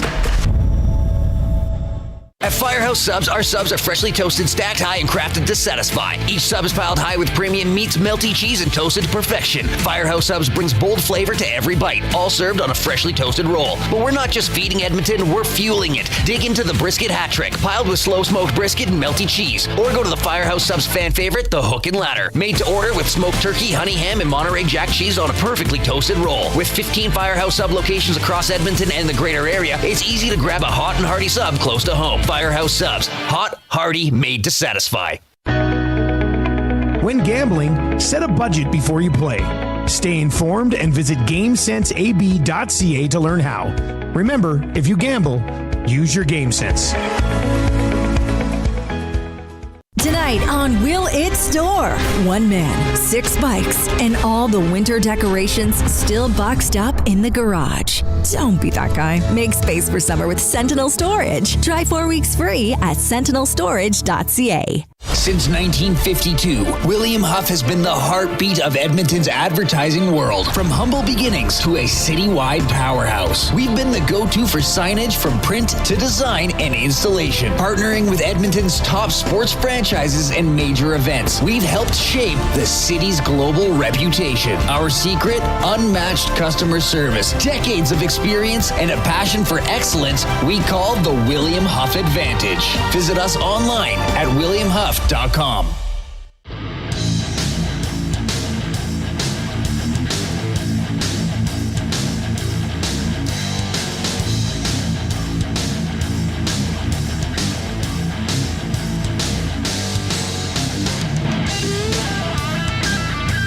Thanks a lot for joining us this afternoon. Penalty kicks looming in Vancouver between Switzerland and Colombia. A Colombian player is down and is trying to ask a question. Has his hand up. Oh, I think he's just telling the ref that he can't get up. I've fallen and I can't get up. I shouldn't make fun of injured soccer players. Having said that, I don't know how to tell if they're actually injured or not. Is that cruel of me to say? Am I a cruel man? That's completely fair. Well, it's like the boy who cried wolf. A little bit. I think this guy's really cramped up because he actually made a substitution sign. I think he's ready to come off.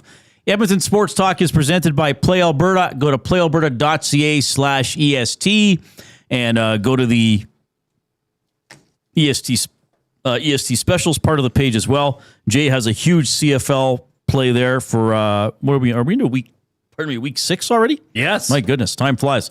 Elks Thursday night against the Ottawa REDBLACKS at Commonwealth Stadium in half an hour, a little less than half an hour, the Mark Kilam show with the Elks head coach. But first, yes, it's a great pleasure to be joined by Jordan Filippelli, head coach of the U16 Team Alberta boys football team. Jordan, how you doing today? Welcome to the Reid Wilkins Show. Jordan, you might be muted because we can't hear you there. Well, I think we got you now. Sorry about that. You guys got me? Yeah, there you go. Sir. There we go. How we doing? Everyone good? Good. We're doing just fine. Okay. I got a question for you, Jordan. You just wrapped up the 2026 U16 Football Canada Western Challenge in I would say, shockingly impressive fashion.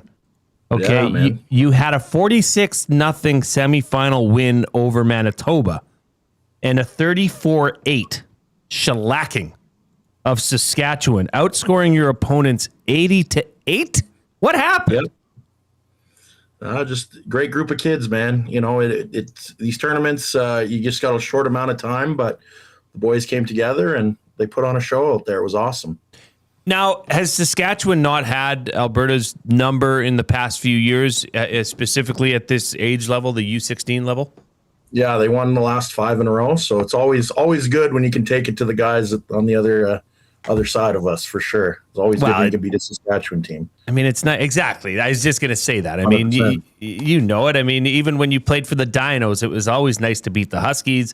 Now you're 100%. With the Bears. It's always nice to beat. It's nice to beat the Huskies. It's nice to beat the Green team every so often. But why was this team, this 2026 version of this U16 team, why was it so impressive and dominant, Jordan?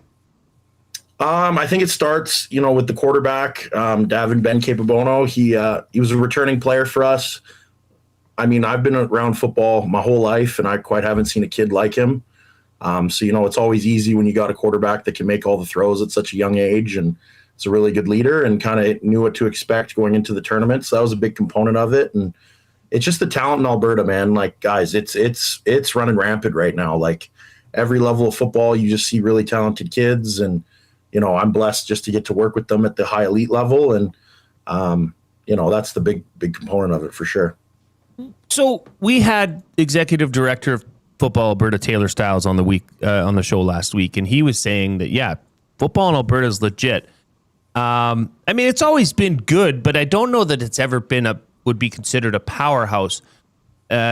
What's going on, Jordan? What would you say is the biggest factor that has contributed to, because if the U16s right now are kicking Saskatchewan's butt, well, guess what? In a couple of years when they're U18s, they're still going to have that same core together. What's going on to make football in Alberta so much better now than it has been in the past years?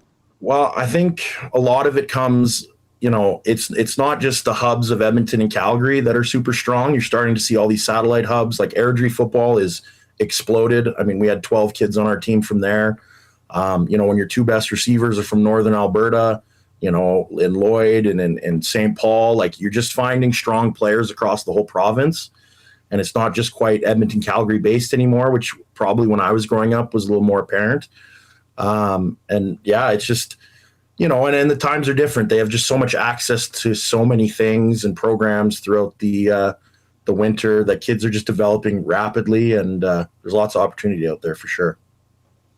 Tell me about this quarterback. I was going back and forth with you, and you said, and I know you've been around football the majority of your life. You've coached at high levels. You're coaching at a very high level right now. What is it that you see? And sorry, I'd butcher his name, so you can. I'll leave that to Davin? you. You can just call him Davin. Yeah. What do you see in Davin that makes him so special?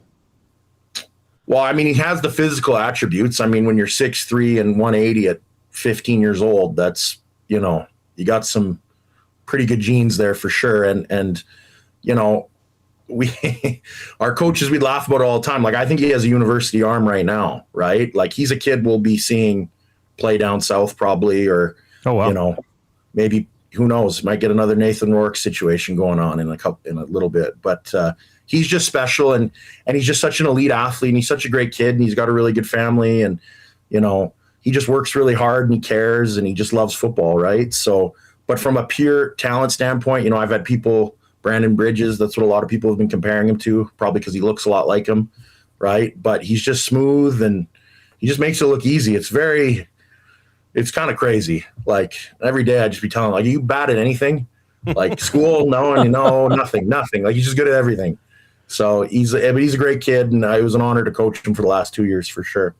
Okay, I haven't seen the last name. What is it? Difficult to say? What is it? It's Ben Capobono. So he's got like a African German last name. Okay, cool. All right. So I'm curious because he mentioned he might have the opportunity to play down south. How are kids scouted these days? Like, do you get phone calls? Do scouts come to games? Or now with YouTube and video and Zoom, is everything like remote scouting? How do kids in Alberta get looked at? I mean, it's funny. Like, I'm only 32 years old. Like, I'm not an old guy by any means, right? And when I was getting recruited, my high school coach, I remember saying to me, you're going to get recruited. And I was like, to what? Like, what are you talking about? Like, but now they just have so much access to everything, right? Through, the internet, Huddle. It's just a matter of time before somebody sees him. And I mean, he's got irons in the fire that, are already happening. And I wouldn't be surprised if he's gone pretty soon here. Oh, wow. So, okay. Yeah. Well, congratulations. Thank you. On the amazing accomplishment. But before we let you go, I know you're the offensive line coach at the University of Alberta. Yeah. Look, there's been a lot of changes going on there since Chris Morris left and went on to be the president of the Edmonton Elks. Stevenson Bone has come in from UBC. Last year was the first year. Look, it didn't go so well. 1-7 record. What's going on there now? Like, are you starting to see, things start to turn and look upward for the Golden Bears football program? Yeah, for sure. I mean, last year was a tough year, right? I mean, we're 1-7. I mean, we had 5 5th, fourth quarter leads, and we just couldn't close games, which, it's part of the growing pains of just change, right? Change is always hard. And, and Coach Bone's done a good job coming in and setting his culture of what he wants, not saying what was happening before was wrong, but you got to do things, differently when you come into a situation like that. And we're excited. Like, I think it's going to be a great year. Our defense, I think, is going to be vastly improved. We got great kids in the room. It's going to be a bit of a younger group. I think a lot of kids are starting to graduate from that COVID kind of bubble because it was kind of crazy during those times. And I'm looking forward to I never thought being a Dinos alum I'd be looking forward to a Bears season, but I'm looking forward to it, man. And we're gonna get after it and see what we can do. But I mean, the Canada West is so tight, and there's not a lot, riding between, the top teams in the league and the bottom teams in the league. Like, there's not a lot of room for error. So we just got to learn to win and take it 1 week at a time. That's all you can do. Well, that was a common saying on Dinos Week when I was at the U of A was hate the Dinos. So, we'll get you there. Baby steps. You're probably getting pretty close to that, aren't you? Already, Jordan? I'm too competitive. I just want to win. So. All right, Jordan Filippelli, head coach of the 2026 U16 team that just won the Football Canada Western Challenge in very impressive fashion and beat up on that green team to the east of us. So we appreciate it. Congrats, Jordan. Thanks, and we'll catch up as we get closer to the Bears season. Take care. Ciao. Good stuff. Yeah, really good. So that was one of the tournaments we were talking about last week with Taylor. Yeah, they did perfect. Okay, awesome. So we're going to take a break and we'll follow along. We'll watch penalties with everybody because Colombia and Switzerland have gone to penalty kicks. Here's a sports update with the Coop.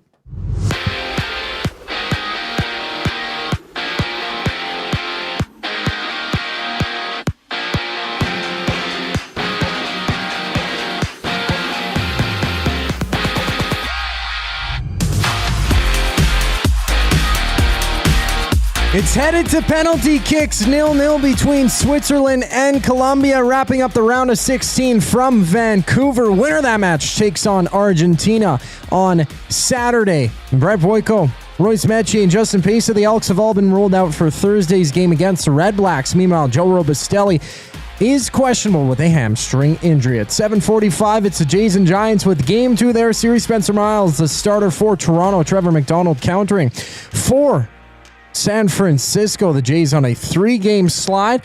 Currently, top of the first, Athletics, Tigers, runless.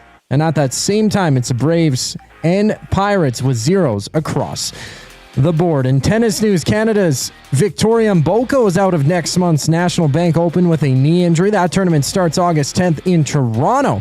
And in other news, the Senators, they've re-signed Claude Giroux to a 1-year, $2 million contract. The 38-year-old had 49 points in 82 games played last season. Some World Cup discussion up next here on the Reid Wilkins Show. I'm Zachary Kubish, keeping you up to date.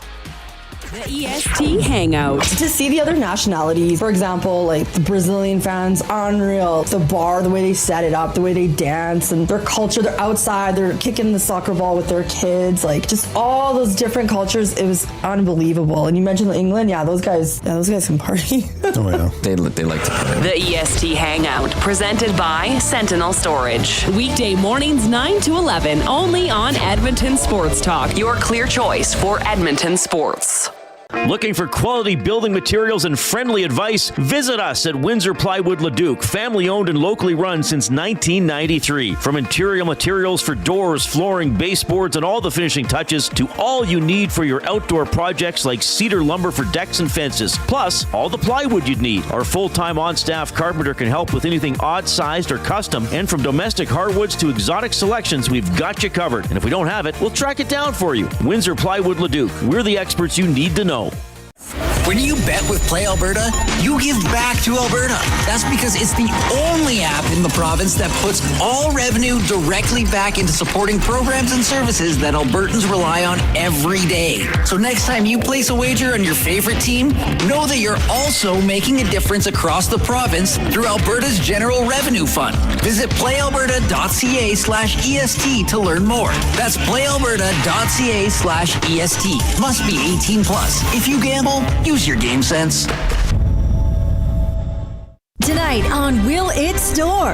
One man, 6 bikes, and all the winter decorations still boxed up in the garage. Don't be that guy. Make space for summer with Sentinel Storage. Try 4 weeks free at sentinelstorage.ca.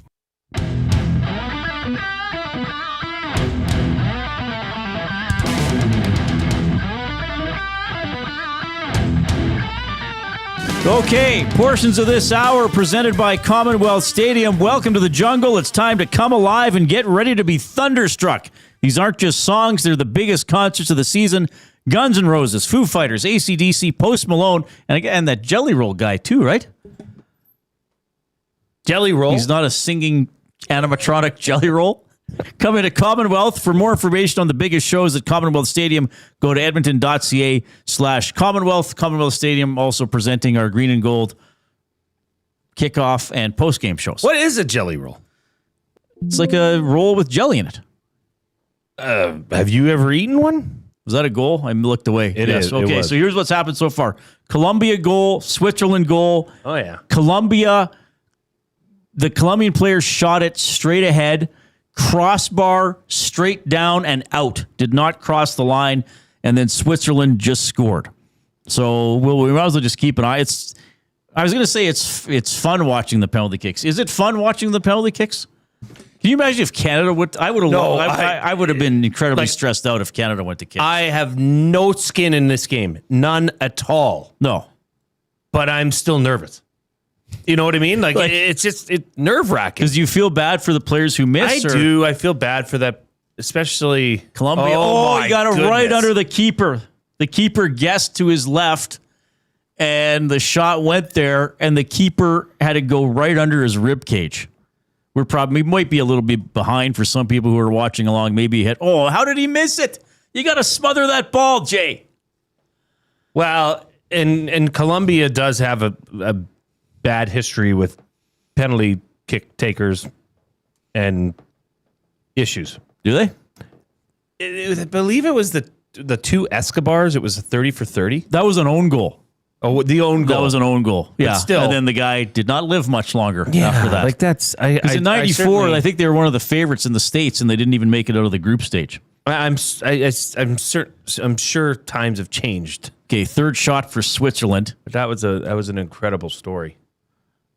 And the Swiss player is over the net. He shot straight ahead as well. He shot it so high. It went over like a Shaun White field goal. That was a Shaun White 3-pointer.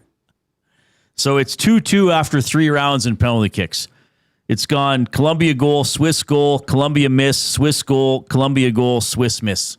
And this one, that was way high. He knew as soon as he hit it that he messed it up. All right. I think I'm not going to look at the nasty chat because I don't want it spoiled for me, but I don't think we're spoiling it for listeners who are watching along. If you're driving or at work, then I don't know. I mean, I guess we're going to spoil it for you, but you probably want to know what's going on. So Colombia's fourth kick now. This is the end of the games in Vancouver, right? This is it for the games in Canada. We got a right-footed kicker. I'm going to... just peel it top left. Hard. Oh, what my gosh, what a save. What a save. He hit his spot, didn't he? Like, that's where you tell guys to put it. That sweet spot's higher. Oh, you wanted to drill it higher. Higher. He hit it with good velocity, It was a heck of a shot. It was a heck of a save. My goodness. Yeah, higher, Reid. So the goalie guesses to his right. Oh, he had to extend for that, Jay. Reid, that was an incredible save. I don't mind that kick from... because at least you're providing velocity, right? Like, right. You know, the dribbler wouldn't have worked. So now Switzerland can take control here in the fourth round. Like, there's a woman already in tears cheering for Switzerland. Well, they're emotional. They've been waiting. I love the look of this coach. Is that the Swiss coach? Yeah, he looks like a movie star. Philosophy professor. He looks like a movie star. All right, fourth kicker for the Swiss team. Just blast this thing. Boom. They've all shot straight ahead. Right up the gut. Right up the gut. So now Switzerland, they win with a save. Colombia must score. Colombia has to score here. They must. Advantage Switzerland. They must score. Kick. 3-2 Switzerland after 4 rounds of the penalty kick shootout here in the round of 16 in Vancouver. Would you... I'd kick it straight at him. I think if I had to take a penalty kick on like a real goaltender, I think I would just kick it straight at him and hope he hopped out of the way. Though I think my velocity, they'd be like, seriously, I can just... Yeah, I'm fine. Get up off the ground, dust himself off, and then go back. And stop it. It's like, hey, I got it. Look at that. All right, so now Colombia must score to stay alive. Their fifth kicker, maybe their final one. Oh, I don't really like did that. a stutter step. Oh, cheeky. Gosh, Puts it low, I do not low like into the corner. Step. Why? Oh. So now Switzerland still wins with a goal. It's like it's like you're going towards the hole and then you slow up, and Your speed's gone. Your velocity's. Oh, I see what you're saying. You know what I mean? Well, it worked for him. Barely. Yeah. By the hair of his chinny chin. So now Switzerland, but Switzerland wins with a goal here. Yep. And then if this is stopped, then we go to sudden death where it's just one each. So Swiss player is going to take it here. He kisses the ball. Why wouldn't you? Take me home. All right.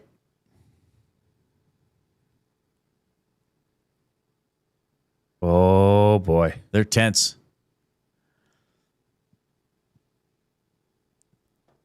Now, Switzerland here, of course, they were in our pool, weren't they? Canada's group. All right, here it is. To win and move on for Switzerland. He's taking his time. Right footer, kind of jab steps coming in, drills it, no doubt about it. So Switzerland advances on penalty kicks against Colombia. Wow. That's it. So the quarterfinals are set, baby. What a match. Was it? Nope. The match today was this was the second best match today. Though Argentina, Egypt, they made up for it. Well, unless you're an Egyptian fan, it's hard to beat. So it's going to be, here's what's going to happen in the quarterfinals in Foxborough. So that's where the Patriots play. We can say the name of the stadium, Gillette Stadium. What's FIFA going to do to us? Yeah. Give us a red card? They're going to give us a red card? We'll just get Dusty to call them and have it revoked. So no games tomorrow, right? No matches tomorrow. So Thursday is... Yeah, they knew that it was the EST Golf Classic. Thursday is France-Morocco. You picking France? That's a powerhouse showdown. Yeah, that is a big match. Yeah, I mean, I don't know how you can't. July 10th in LA. France. That's SoFi Stadium. Spain-Belgium. Oof. No. Man, these matchups seem really good. Aren't you just heartbroken the States didn't make it, though? I just cry myself to sleep. And even Belgium got that fourth goal to make it a 3-goal difference. And the story about that poor player who had his red card overturned. I know. Yeah. Or delayed. Yeah. I mean, it was really sad for him. Yeah, and that poor American goalie that tried to clear the ball and stubbed his toe. Yeah, it's too bad. I bet he has turf toe. Then July 11th, we got 2 games. Not one, but deux. Yeah. So that's Saturday.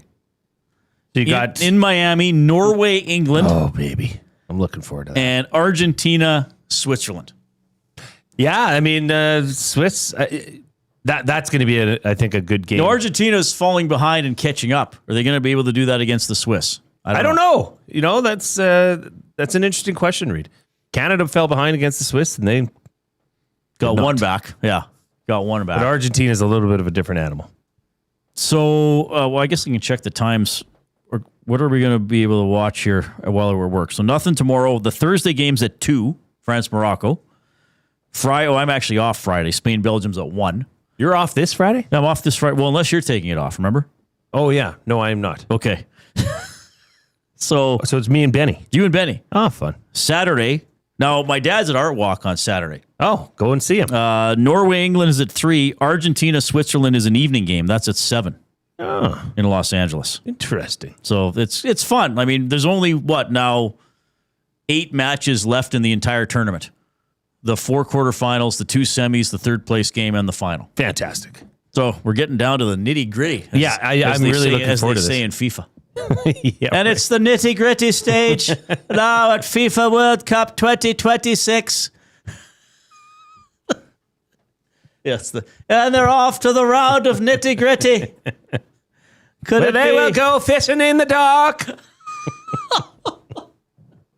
All right, so Switzerland wins 0-0, but then, 4-3 on penalty kicks. That's been fun. I've been enjoying watching the World Cup. Are there things about soccer that I find a little bit like, it's never going to be my favorite sport, some of the things, but this tournament's been entertaining. Very. It's cool. There's been games in Canada, and cool Canada. Well, it's all time zone related to me. I mean, it just makes it super easy to watch. Right. And I got to be honest, we work in an industry where it allows you to watch the games. Yeah, we're expected to watch it. It's part of your job. Yeah, what are you doing? You're not on your laptop. No, I'm watching a soccer game. Why are you watching that game, boy? Who's doing the accounting? All right, 780-218-9999 is how you can text us. That is the River Cree Resort and Casino inbox. How's this for a special? Tap 25 has the $21.99 prime rib special. That's 7 days a week except show nights from 11:30 in the morning to 11 at night. It is available for dine-in and takeout. Go to rivercreeresort.com. When we get back, the Mark Kilam Show, presented by the team he coaches, the Edmonton Elks.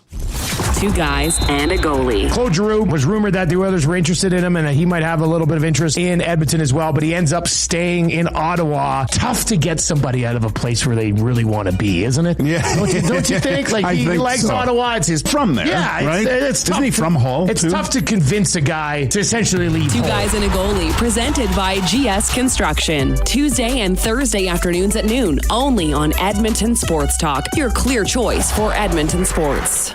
Kickoff is coming. Are you in? July 9th. Elks, Red Blacks at Play Alberta Field at Commonwealth Stadium. It's Salute to Service presented by YEG Plus. Come early for a pregame flyover and help us celebrate the heroes and first responders who make our communities great. Every catch, every tackle, every touchdown. The best way to experience it is being there when it happens. Edmonton Elks, our city, our year. Get your tickets now at goelks.com/tickets. When you bet with Play Alberta, you give back to Alberta. That's because it's the only app in the province that puts all revenue directly back into supporting programs and services that Albertans rely on every day. So next time you place a wager on your favorite team, know that you're also making a difference across the province through Alberta's General Revenue Fund. Visit playalberta.ca/EST to learn more. That's playalberta.ca/EST. Must be 18 plus. If you gamble, use your game sense.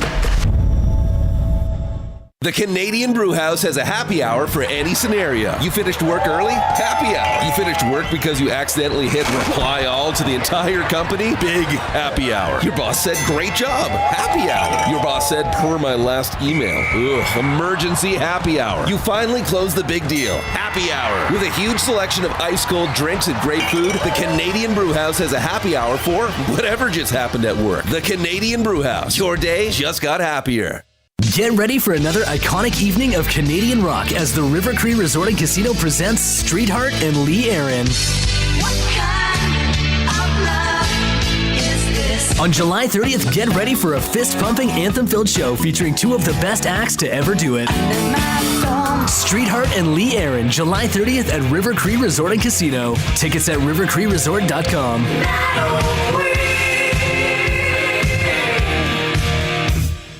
Sentinel Storage congratulates Canada Soccer's men's national team for breaking new records, making history, and showing us Canada is a soccer nation. From local fields to the world stage, our athletes make us proud to call Canada home. Sentinel Storage, official storage partner of Canada Soccer. Time for a new career in 2026? Or maybe your kid is still pondering their path.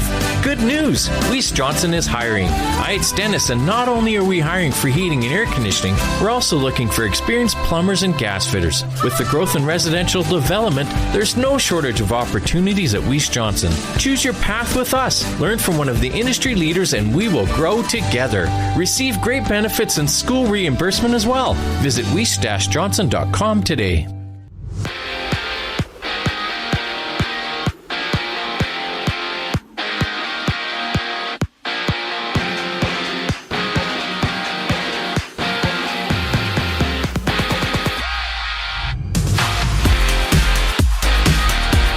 The World Cup quarterfinals are now set with Switzerland toppling Colombia 4-3 in penalty kick. Switzerland challenges Argentina on Saturday.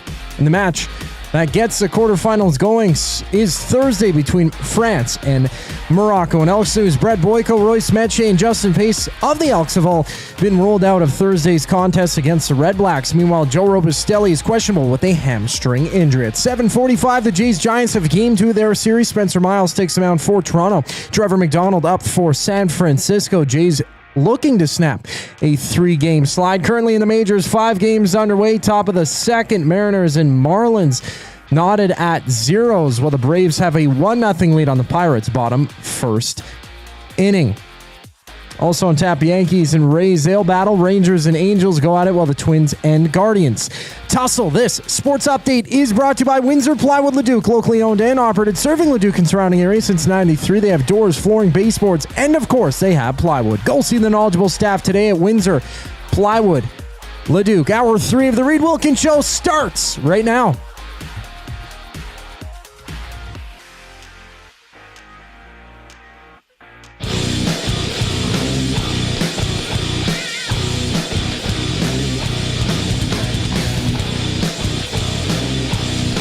All right, good to have you tuning in this afternoon. So, yeah, the quarterfinals set at the FIFA World Cup. We were watching along with you there. Switzerland getting by Colombia on penalty kicks. So Switzerland advances against Argentina, who had an incredible comeback today against Egypt to win it 3-2.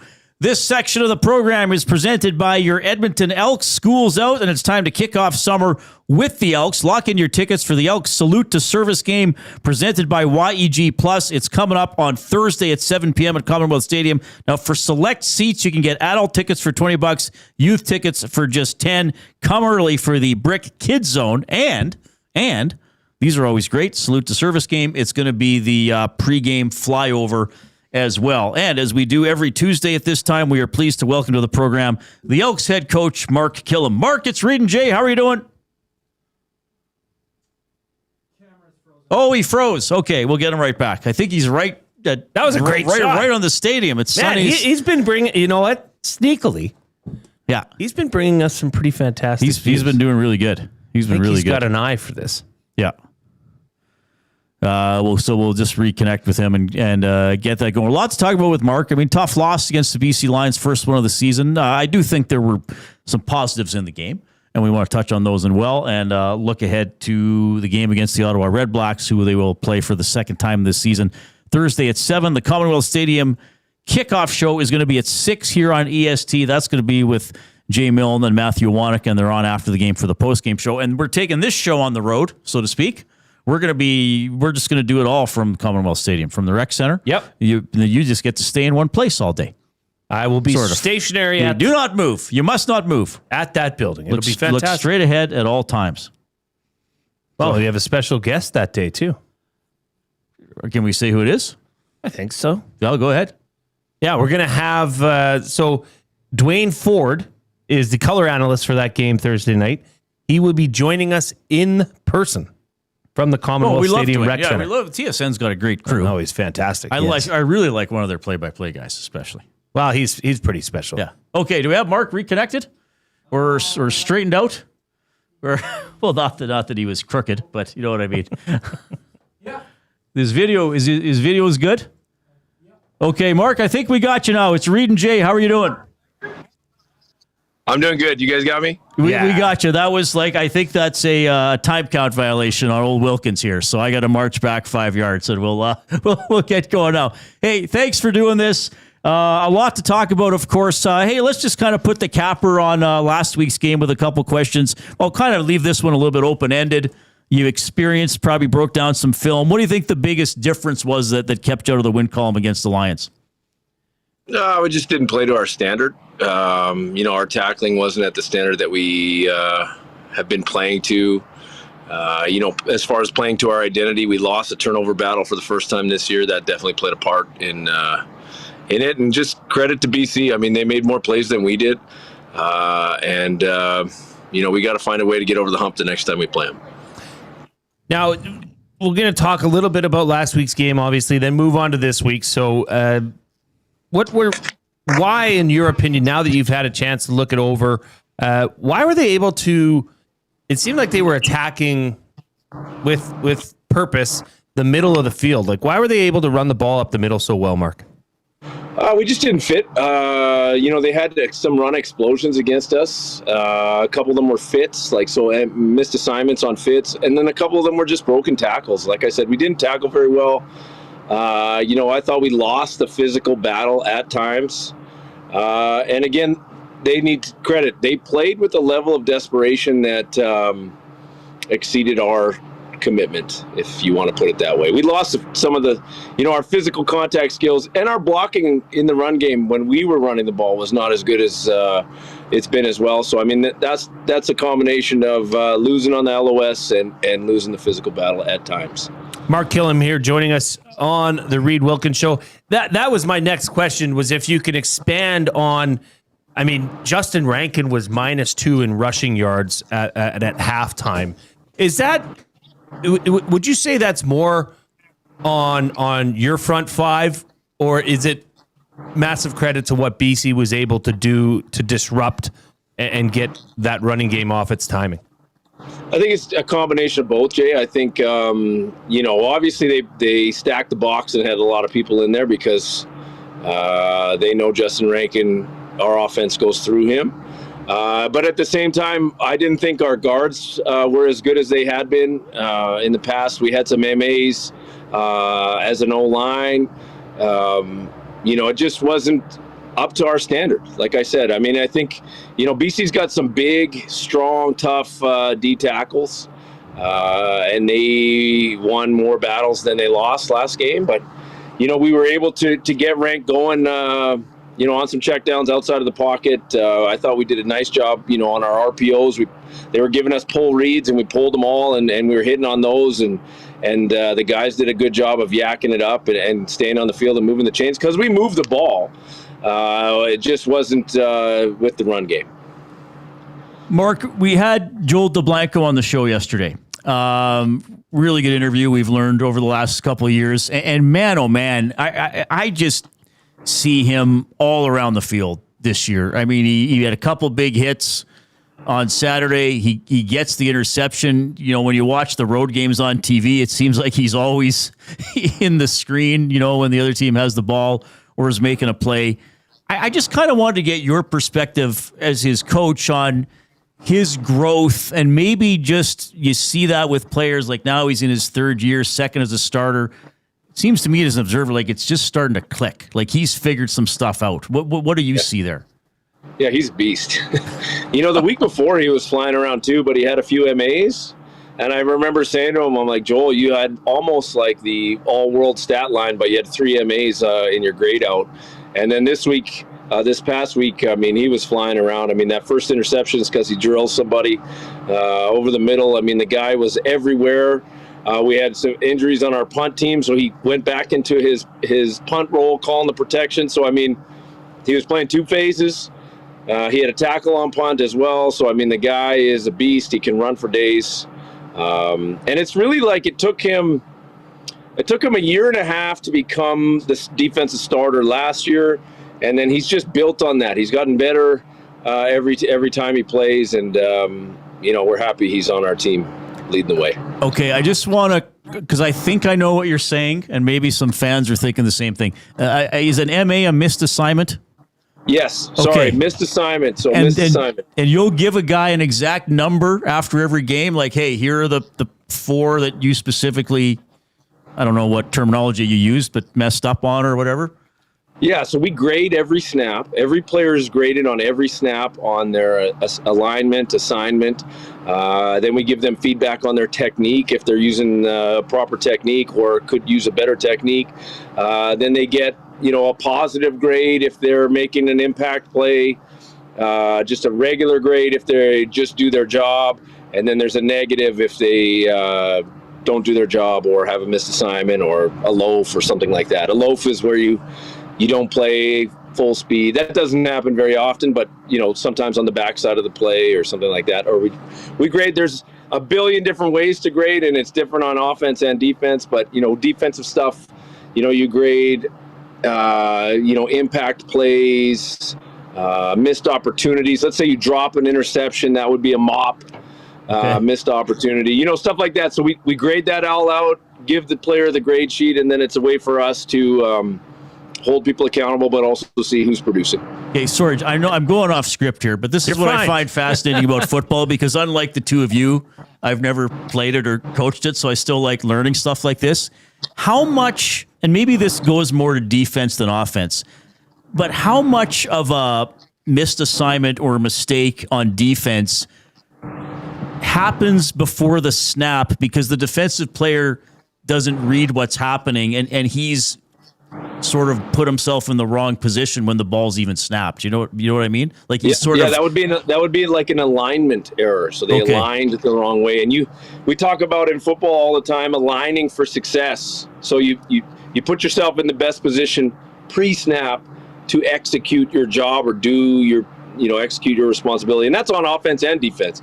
Blocking, receiver blocking in particular, depending on what they have to do, they have to get themselves in position prior to the ball being snapped to give themselves the best shot. Same on special teams, it's the same thing, but we grade all that stuff. And the critical explosion, the long run was a missed assignment, just so you know. The one of the Butler ones, yeah, I think it was relatively early in the game. So that was something where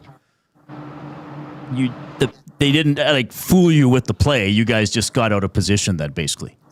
Yeah, and I mean, that's why offenses do all this motion and they move people around. And because if you just line up and play, it simplifies the game a little bit. And, football is still just, running, blocking, tackling, catching. That's the basis of what it is. But when you move defenders around and you're trying to gain leverage, which is gaining an advantage in the blocking scheme, that's why they're doing all that stuff pre-snap and moving people around, and it's to try to gain positional advantage or confuse the defender to get him out of where he's supposed to be, and so he cannot execute his job. And then the ball snapped, and then they're running full speed, and they know where to go, and you've got to react to it. So I mean, that's kind of like the nuance behind when you see offenses motioning and trying to gain advantage and numbers and that kind of stuff. Right. So sorry, I'm going to go off script too, because this is good stuff. This is what people love to hear about. So let's just talk about that James Butler up the middle dash that JJ Ross ended up tracking him down, I don't know, 40, 50 yards downfield. Is that one missed assignment, Mark, or is that maybe a combination of two people maybe not on the same page that makes it look a lot worse than it actually was? That's definitely what it is. Combination. It's always a combination in football. I mean, you from a defensive perspective, you have a leverage responsibility in your run fit, but you're leveraging with somebody else. So, like, let's say I'm a left shoulder free fit on this whatever scheme that we're playing, and depending on the offensive alignment and the blocking scheme that we see, and then I have a right arm fit from someone else that as a teammate that we should be able to meet that guy in the hole. So it's definitely a combination. That's how the plays are made. That's how plays are made. Well, that's maybe something we can look at doing, is getting a little bit of a dictionary for the Mark Kilam show. We've got MA, we've got fit. Yeah, exactly. Because Joel DeBlanco, who was on yesterday, was talking about fit, and you asked me about it after. Yeah, and when he said something about the mop, I was going to the storage cupboard to start. So that's the missed opportunity. Now I know that. Okay, we'll get there. We'll get there. One thing I wanted to ask you about, Mark, and this is Mark Kilam joining us here for the Mark Kilam show, presented by your Edmonton Elks. Dariel Djabome, first round, third overall draft pick out of Rutgers, was thrust into a starting role at middle linebacker last week in Kelowna. What were your thoughts? I mean, those are pretty big shoes to fill. How do you think he did? Yeah, I mean, we drafted him knowing that with the hopes that he would be an impact special teams player right away and grow into a starting role. We didn't think that starting role would be in week 4. I mean, we just talked about Joel DeBlanco. It took him a year and a half to become that guy. But full credit to DJ, never flinched. As soon as Brock got hurt and we knew he was out, we just said, okay, DJ, you're starting in this spot. He didn't flinch. He's ready to play. He wants to be the best pro that he can be. He made some plays. There's definitely some plays that he had to learn from and get used to, and that's why you play. That's how you get better, as you go out there and you get thrown into the fire, for lack of a better term. And he has gotten better every time he's played, whether that's on special teams or defense. We're just really high on him. We know he's going to be a real guy in this league, and I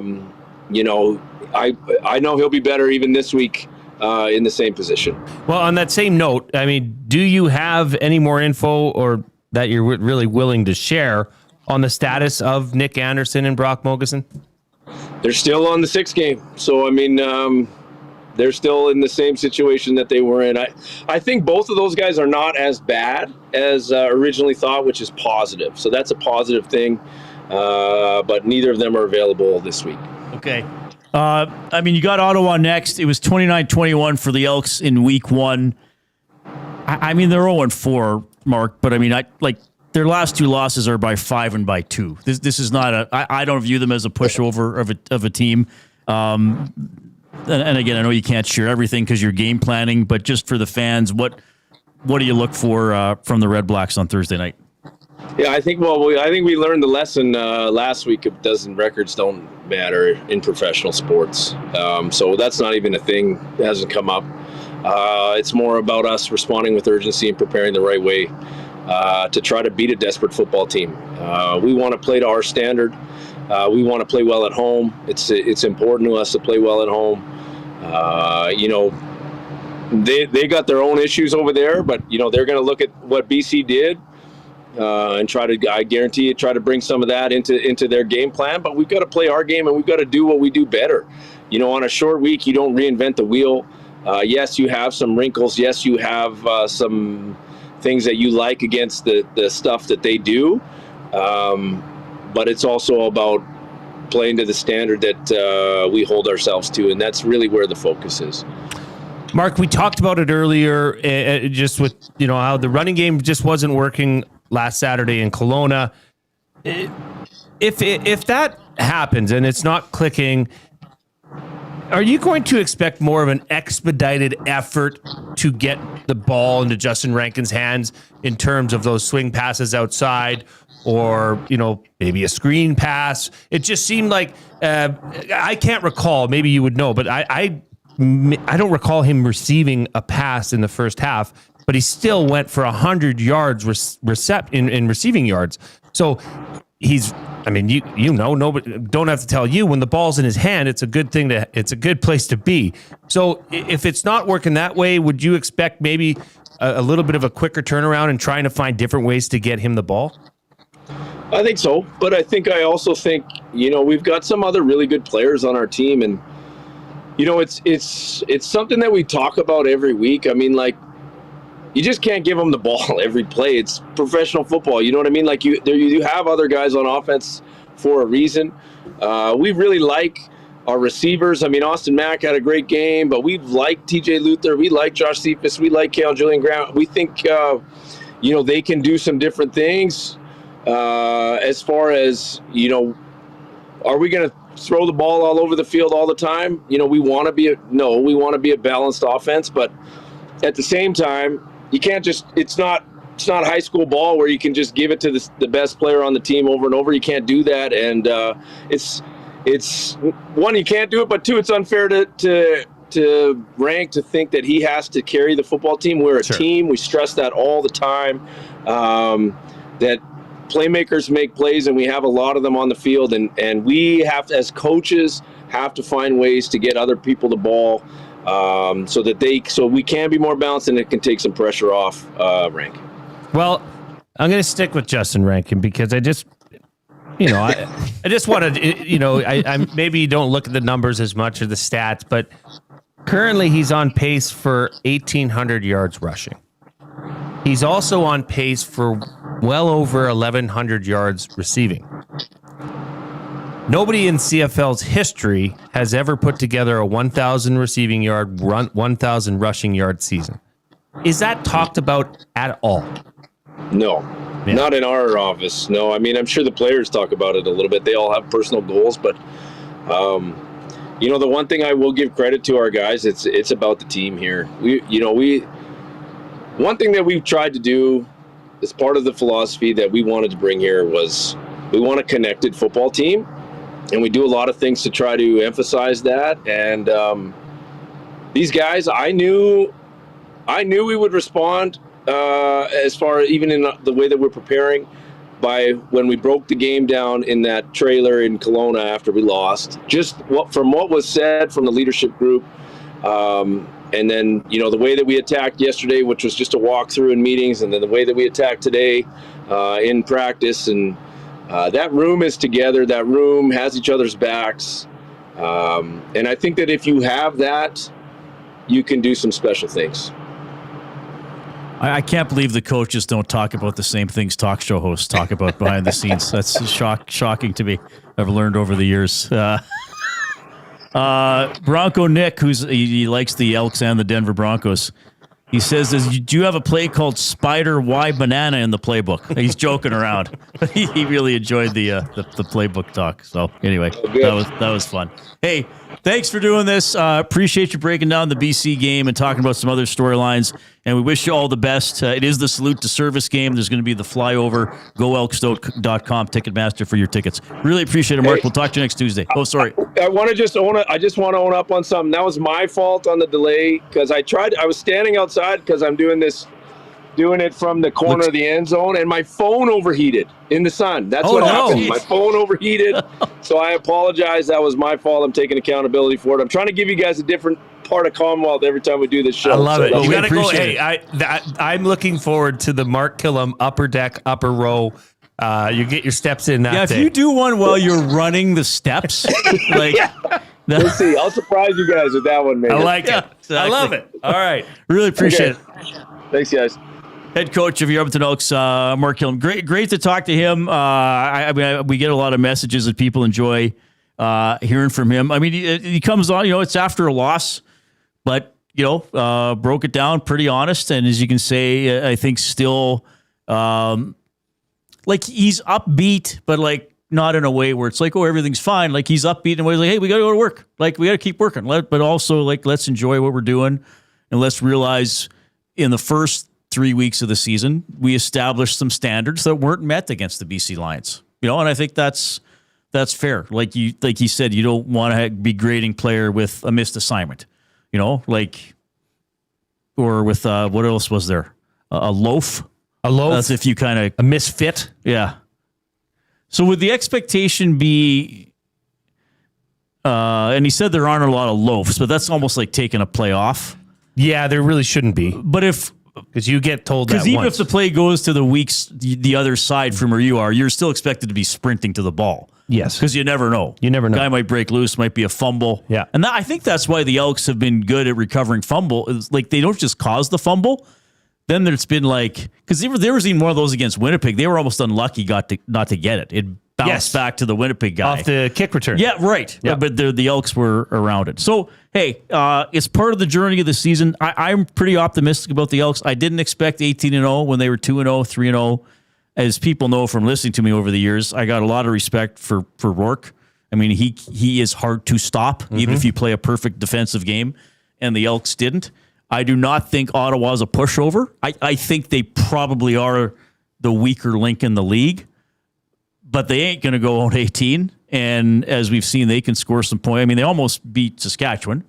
They hung in there against they lost. They didn't do great against Toronto. That was a 20. That was one of the more lopsided games this season. So I expect another good game. The Elks defense, I think, is a legitimately solid unit, even without Mogensen and Anderson. I still think they're pretty good. I think Djabome's got a lot of potential.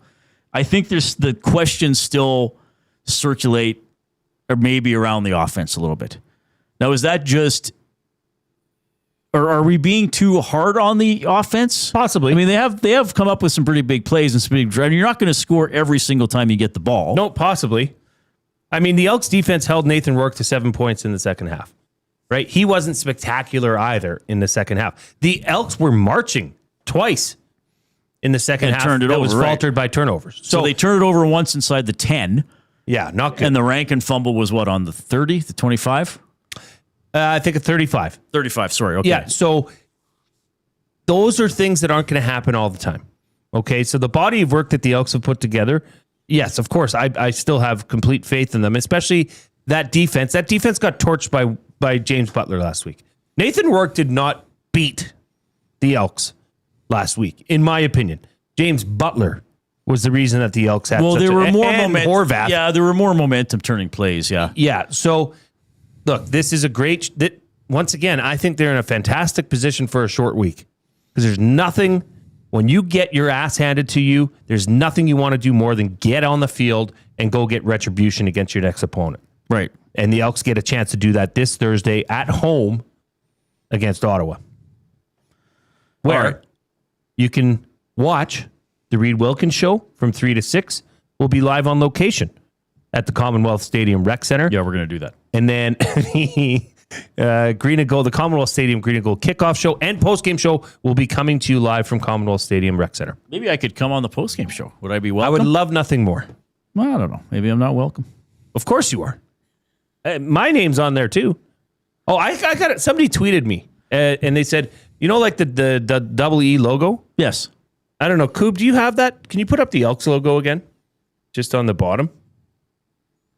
So somebody, okay, see the ones in the circles, right? That's the double E logo, right? If you turn that vertically, so you turn that, I don't know, a quarter turn, say. Oh, it's M&M. It's M&M. Oh, you guys could have made that for your show. Maddie and Milne. No, I wonder if that still might have been a copyright thing if you're using the exact E's, but you're just rotating them. You know what I mean? 100%. Yeah, the Elks probably been like, come on. Come on, guys. Give your head a shake. I mean, I know we're... Change the colors, TST colors? I don't know. You Well, I can guess it's manipulate it a green bit, but kickoff it show. is interesting. I never even thought of that. Yeah. Kudos. What do we have here? Oh, it's Bronco Nick explained the spider why banana. I appreciate that. I was getting hungry. Les says, I like how he uses the word team. NHL has moved to the words organization and group. Sometimes group bugs me a little bit. This group? It's a team. Yeah, it's a team. Like, I get it, but and I don't know if Mark has ever used that or not. But yeah, I think this has been a great CFL season so far. I mean, with the exception of the game in which the two starting quarterbacks both got hurt, the scoring has been off the charts. Mm-hmm. Most games are decided. If they haven't been decided late, they're still in doubt late. You know, where it's like, well, okay, there's still like a what if here. I think we're seeing some quarterbacks shine. Like, it's too bad about Bo Levi. Well, Claros might be okay, right? But Bo Levi is probably out for the year. But we're seeing some really good games, and I'm not. I listened to your post game show. I know there were some fans who were like, "Well, here go the Elks sucking again." That's not what I took out of that game. No, you're not watching. I took out of the game that they didn't play quite to their standards, and BC was kind of like, enough is enough. Like, we need to execute better. Well, what was the first thing Coach Kilam said? Turnover ratio. And the turnovers. Yep. That to me is the story. You combine that with the Elks not playing their best, not even close to a good game. Yeah. They would say that. If you looked at the grades, I'm sure it would say that as well. And then the turnover ratio. It's just... Right. And you got to remember, too, if we're talking about the other team, the Lions were terrible in the turnover ratio. So what were they talking about all week? Exactly. We got to create turnovers. So, you know, every the team's problem trying is the Elks turnovers are fixable. Like, Kion, Julian Grant, run your route. Justin Rankin, hang on to the ball. Yeah. I mean, those aren't, I guess, sloppy turnovers. Those are just things that you just got to keep working on. And I'm sure they have this week. All right, 780-218-9999 is how you text us. That is the River Cree Resort and Casino inbox. Don't forget to check out the River Cree mobile app. It's free to download. You can get exclusive offers and promotions. You can get show tickets. You can make reservations for hotel rooms and restaurants. It's safe, secure, and it's easy to use. And, of course, go to rivercreeresort.com. Did I get both the limericks? Yes, I have done all the limericks that I've received. Read at edmontonsportstalk.com. Oh, no, wait, I didn't get this one. William Mikespear. Oh, poet laureate. Portugal lost to Spain. Holland is making it rain. France has Mbappe. Players sometimes flop, eh? My favorite is Harry Kane. Wow. I like That's that. strong. Mbappe and floppe. That's a bonus point there for our poet laureate, William Mikespear. Okay, we'll get to some of your messages. We'll revisit the off-topic topic. I'll throw that out there again in case you missed it earlier. The off-topic topic for William Huff, and the reason we're doing this is because our EST Golf Classic is tomorrow. So I should let you know, we will not have a live episode tomorrow. I think there'll probably be a replay of a greatest hits. There will be something content, like that. it just won't be live. Won't be a new show tomorrow. Create the ultimate golf tournament swag bag or gift bag. Three or four items. I went with a dozen golf balls, a dozen pens from whatever sponsor it is, Good like pens. nice pens, and then a gift card for either beer or coffee. Tight. I went with keeping golf it simple. tees, I don't need anything electronic. sleeve of balls, and I wanted to keep it modest, like I said earlier. So just a rangefinder with Bluetooth capabilities and a speaker. And a personal massage attachment. Exactly. I'd put any of those in a bag. Maybe some sunglasses as well. You always need a good pair of sunglasses. That's a good one. Good one, right? Coob. A lot of people said bug spray, which that's a good one. Understandable. That's very understandable. Okay. Well, we got to do Coop's update. I got to quit yapping. Coop, go ahead, my friend. Okay. Hey, thanks.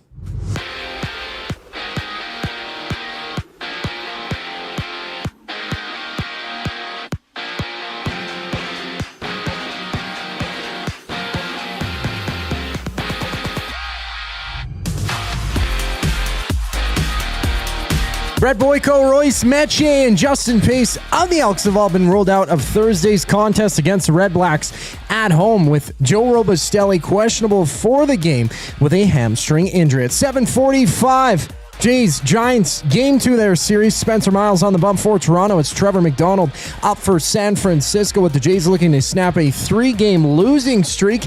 Right now, there's 7 games live in the majors. Bottom 3rd inning, the Tigers have a 2-1 lead on the Athletics. In that same situation, it's Mariners down by 2 to the Marlins.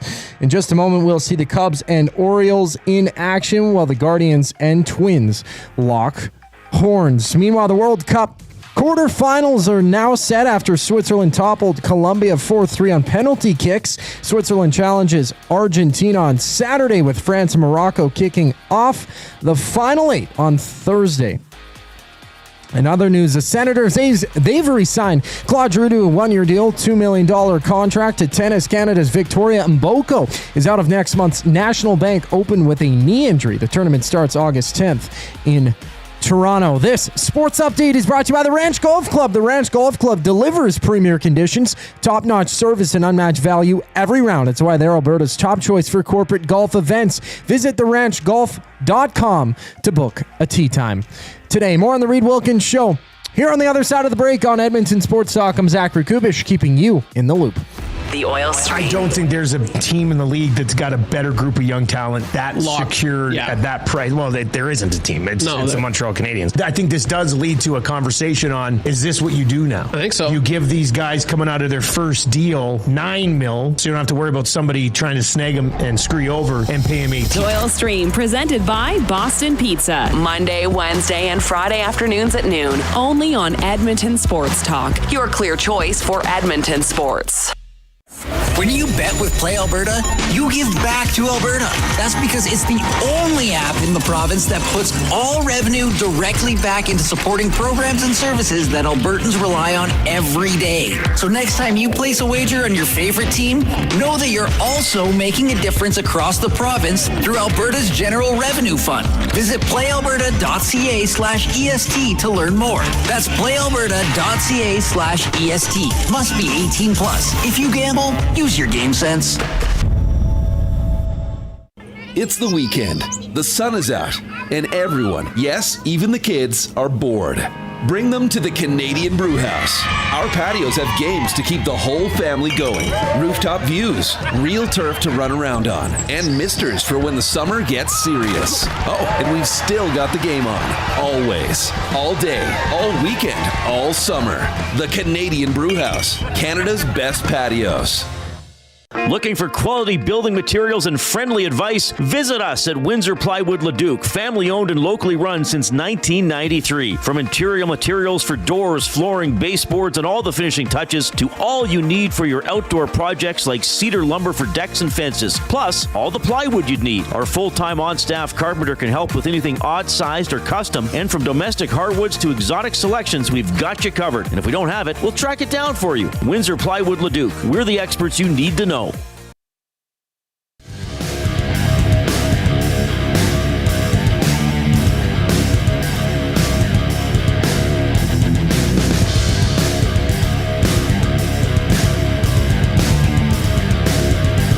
All right, thanks a lot for joining this afternoon. Great to have Mark Kilam on the show, head coach of your Edmonton Elks. The Mark Kilam Show featured every Tuesday at 5 here on this program.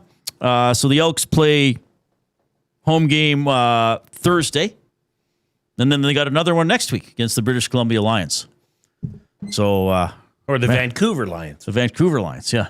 Maybe the Canada Lions. They were hard to tell from the stadium. That's a good point. That's a good point. I still can't believe that Argentina-Egypt game. Well, and Egypt had a goal called back because of a foul they committed, about 40 seconds prior, basically on their own goal line? Maybe not 40. How long was that, Matt? Like, what's the exact rule? That if there's a foul committed in the lead up to a goal, they can go back and look at it. Well, it's kind of like if that plays, offside, brought in offside, go back and rewind it a bit. Yeah, they cycle it around for 45 seconds, then score a goal. Right. Well, they can go back. See, in Egypt is thought they got held on that cross. It wasn't the player who was getting. They're just showing highlights now. There was a cross, and the Egyptian player was kind of double teamed in tight, and the ball got headed away. But there was another Egyptian player trying to come in, and he got held and spun around. That's what they were complaining about. Because remember, we saw the Egyptian. Yes. And Tom Brady tweets out, so that might top 28-3. Does 2-0 down in the 78th minute top 28-3? I don't know if it does. They also didn't win. It's not the championship. Right? That's a great point. It's a team they were heavily favored to beat. Yeah. Weren't the Falcons the slight favorite in that game? Because Matt Ryan was the MVP that year. Yeah, that was considered a very even matchup. Yeah, nobody would have been surprised if Argentina won this game 3-0. Like it was 1 against 29, right? I don't know. Egypt's mad. The injustice was clear, one of their players is saying. They got subtitles up. We did a good job in the early stages of the match. I'm just reading the subtitles. There's been an unfairness right from the start of the match. A 2-0 lead isn't enough to beat Argentina. It's clear that this tournament has been fixed. Woo! Oh, wow. Here we go. Wow. And then we can't hear what the manager's saying. Oh, no. So the manager of the team is saying we had the right to win, and I don't want to say hard luck to us. No, we left with honor on our part. But the final result, aside from being heavily influenced, is a far cry from the fair play that FIFA talks about and far from respect. There was neither respect nor fair play today. We got to get Matthew Wannock's reaction. But Wannock, do you want to come in and grab the third mic? I know you're incredibly busy. Buying or selling, he can't do it. But just what do you think of the guy even saying that?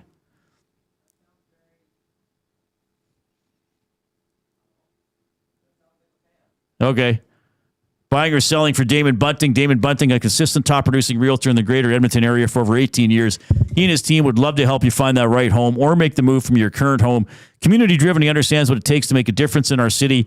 Check him out, DamonBunting.com, Instagram handle, Damon Bunting Real Estate. Okay, so Egypt could say that my soccer knowledge. I mean, this is the most soccer I've watched since probably Euro 2 years ago. Okay, so but would Egypt say the foul that we committed before we scored was not serious enough to be reviewed?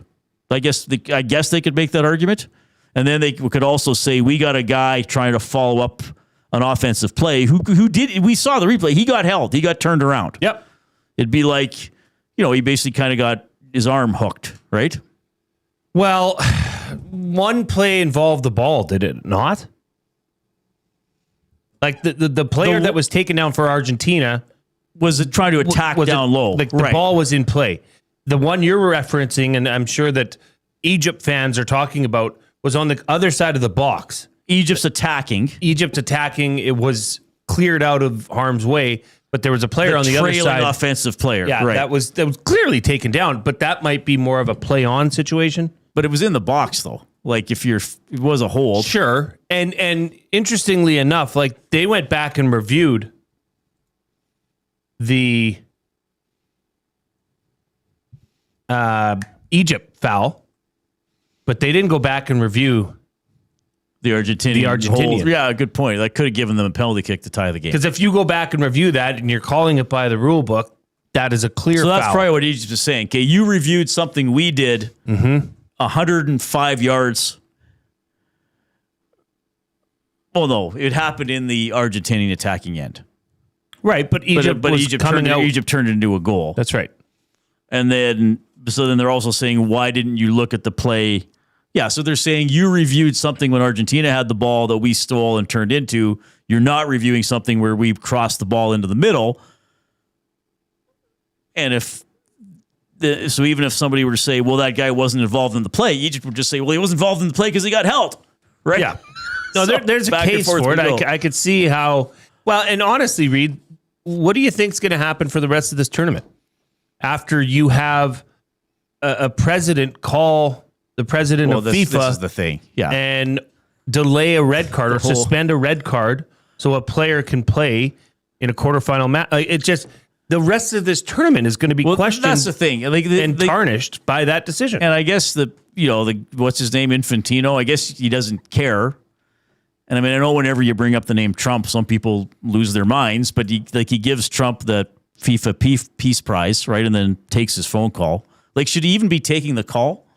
Well, I heard a statement from him yesterday that said that people call me all the time. Yeah, he talks to heads of states all the time. Fair enough. And heads of businesses and all of that.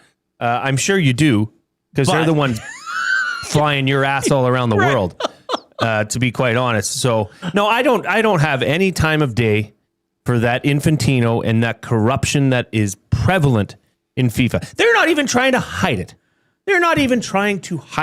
So maybe I'm watching the rest of the World Cup under protest. You should. I am. I declare that right now. Now, but having said that, did I watch Argentina-Egypt and think it's fixed for Argentina? I didn't.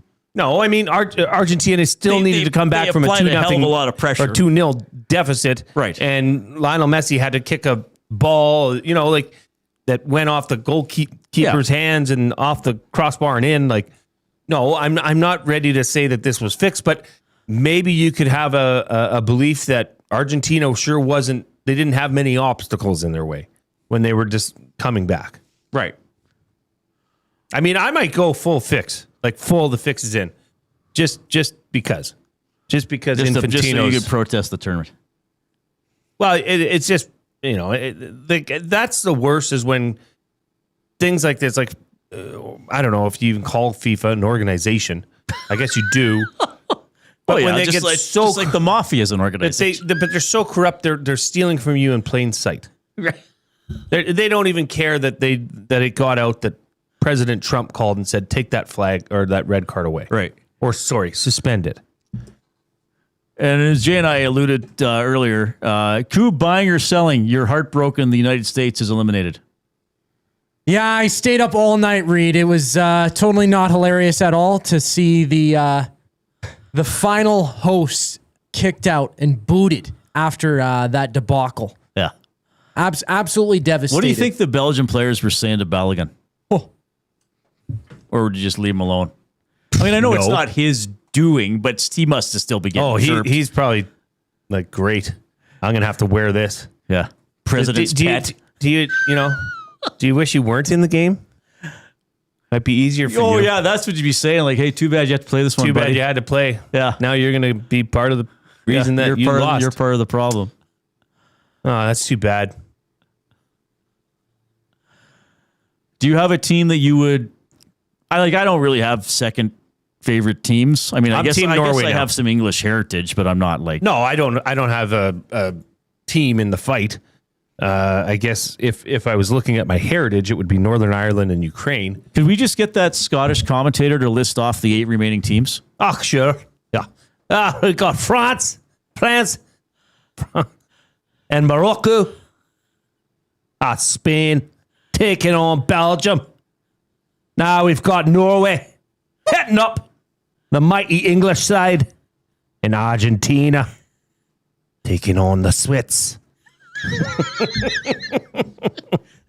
Random Scottish commentator. Yeah, it's awful, but it's so bad it might make somebody laugh. I just can't stop giggling. If it makes you laugh, Reid, it's good enough for me. It's so funny. Like the one day we did do it on air the first time. It was like one of the wasn't it one of the African teams? And you were because Scottish. Who was Scotland playing? Who was that one Scottish guy? McTominay. Oh, McTominay. We got to get him on the show. We got to get McTominay. Just makes me giggle. It's so funny. Okay, give us a thumbs up on YouTube if you haven't done so already. We're having a great time. We had a great interview with Drew Remenda, Mark Kilam. We had Jordan Filippelli on, head coach of the U16 Alberta football team. So they were the Western champions. Yeah, it was the Football Canada Western Challenge. Western Challenge. They beat Manitoba 46-0, and then they beat Saskatchewan 34-8. As they should. They outscored their opponents 80-8 in 2 games. Kastura says, Reid, you should do 6 hours of broadcasting today to make up for missing tomorrow. Kastura, I'm glad you're not my boss. We could. Hey, Reid, you're getting Saturday and Sunday off, aren't you? Just do 9 hours on Friday. Tomorrow it's such a fun working. day. It's a work day. The hardest work day of my life. Fun work day Tomorrow. We're very Actually, fortunate. the way I golf, I'll probably be extremely agitated several times. You will be. I'll have trouble having fun. I'm such a loser. Have a cider or something. All right, here's the Coob, and then we'll do words of the day.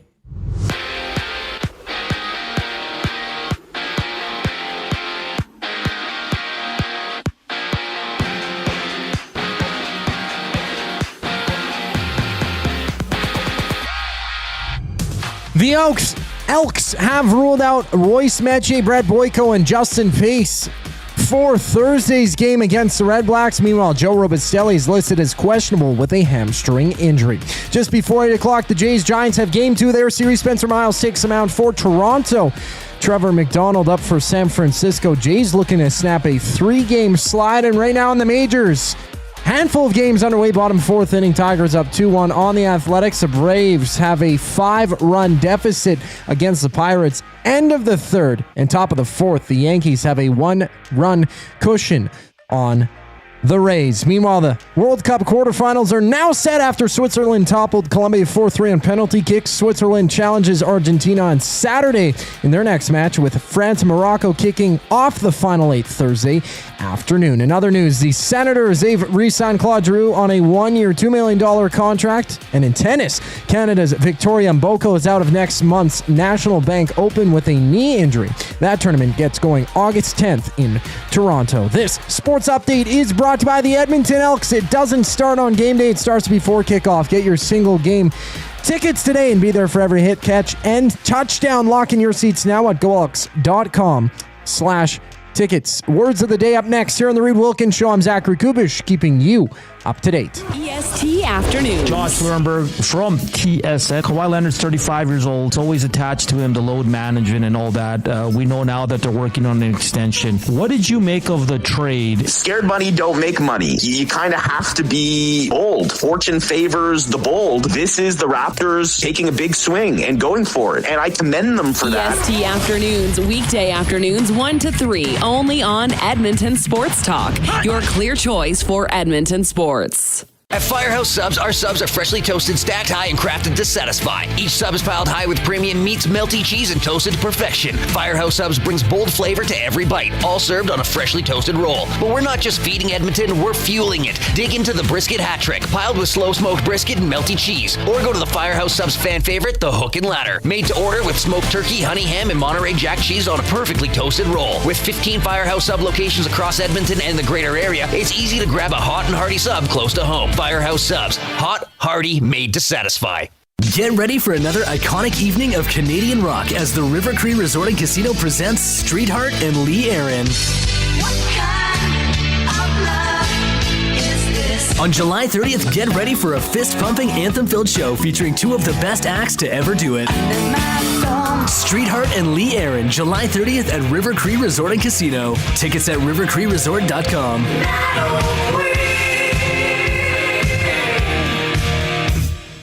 Hi there. If you're like me, you like to picture yourself in luxury, even though there's absolutely no way you could afford it. And if you can, well, even better. Thankfully, I picture myself in something that is luxury, but still absolutely affordable, like the all-new Mazda CX-90 from Park Mazda. With the new luxury features like facial recognition settings and quilted detail Napa leather seating, I can pretend to be comfortable with all of my proper settings activated without even touching a button, thanks to Mitch Lewicki and the great staff at Park Mazda. I like to picture Mitch Lewicki as a ninja fighting off evil samurai. Park Mazda, your dealer for life in Sherwood Park off Y Road, parkmazda.ca.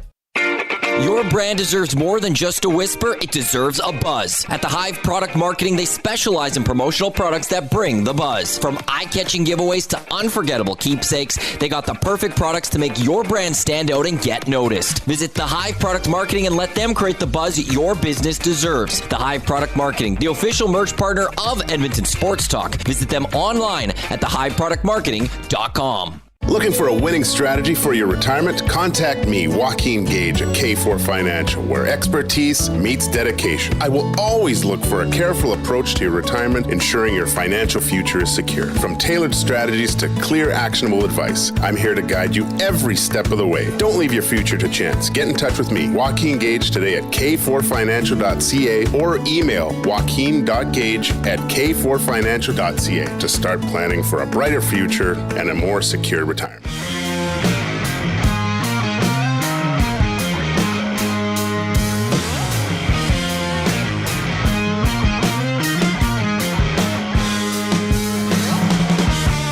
right, we're having a great day. Hope you are as well. What, Blue Jays tonight? Will they score more than one run? That'd be a start. Then maybe they could win. What's the last 3 games? Shutout, 1 run scored. I think that's the last 3. Not good. Tough time. Words of the day for the Edmonton Public Library. We've been talking about the locked library escape room adventure that's going to be in the Milne Library. EPL.ca/locked library. It's Saturday, July 25th. I also want to tell you, Sunday, July 19th, you get into free to K-Days with your EPL card. Pretty good deal. Fantastic deal. All right. Word of the day with Reid and Jay. Oh, I'm sorry. Did I break your concentration? What do they got to say? Say what again? Say How about what Daniel Alfredsson joining the Leafs? Like, just sounds English, wrong to say that. It? I mean, I know it's coaching, but that just sounds weird. What happened to assistant coach as a term? Well, they still have them, but some associate coach is a little higher up. Oh, really? Yeah. That much more of a designation? Yeah. Okay. This is Words of the Day Less Sweet. Oh, he's always mean to me. Edition. This is Words from the Library Book I'm Reading. Edition 2. Well, words from the library book he's reading. He's currently reading. Yes. I thought the name of the book was I'm Reading. No, he's reading a book. These are words from that book. I don't know what that book is, though. Well, he didn't tell me. Maybe it's a reacher book. First word of the day. Gun. Inveigh. Inveigh. Inveigh. Not oy vey. Inveigh. I'll go with my first instinct. INVEY. Inveigh. Wrong. That's a simple word. INVEIGH. It's all that. Okay. This inveigh. So let me try to figure it out. Inveigh makes me think of convey, but it has vey spelt like way. I'll say, is this a is this a method of communication that does not involve speaking? Oh, no, it would be a form of communication. It is a form of communication. So maybe I could get 0.05 for getting that before I get the sentence? Yeah, sure. Okay. In a sentence, Dusty used his show to inveigh against tomatoes being put on his donair, even after he strongly indicated no tomato when ordering. Sorry, can you say that sentence again? Dusty used his show to inveigh against tomatoes being put on his donair, even after he strongly indicated no tomato when ordering. So it's like a method of communication to reinforce an already well-known belief or to hammer home a point? No? It's to protest, complain, or criticize bitterly and passionately. To protest bitterly and passionately. Wow. So 0.05 out of 2? Because that's better than 0. It is. Unguent. Say again? Unguent. Unguent? Am I hearing that right? You are. Well, I'll take a stab. Unguent. I'll take a stab at it. UNGUENT. Hey! Way to go, Riedrich. You can do it, man. I wonder, okay, does this have something to do with the tongue or swallowing? Did I ever tell you you're my hero? You're the wind beneath. You are the wind, literally, beneath my wings. It's another character. Hillbilly Bette Midler. Hillbilly Bette Midler. Cover log. Did you ever know? Okay. Does this have to do with the tongue or swallowing? I can fly higher than the eagles, Reed. When you, sir, are the wind beneath my wings. Does this have to do with the tongue or swallowing? No. I need a sentence then. Dusty uses smelly unguent on his mosquito bites. Oh, it's like a balm. Who told you to put the balm on? Or a salve. This is a great balm and salve are great. So Is one a balm and a salve the same thing? This says ointment, salve, or balm. Oh, I missed ointment. Okay, 1.55 out of 4. All right. Coop's playing us off. God bless you, Reid. What, are we done? I thought we're putting in a split shift. All right, we're golfing tomorrow. Though we do have some live program. The morning show will go from 6 to about 8. Yes. And then we golf. So it'll then be bombs a fun away day on the golf course. Yeah, we should start saying ointment away. Why are you saying ointment away? Well, it's a type of bomb. It's a type of bomb. Jackie Childs, who told you to put the bomb on? All right, on behalf of Zachary Kubish and Jason Milne, I'm Reid Wilkins. Have an unguent of an evening.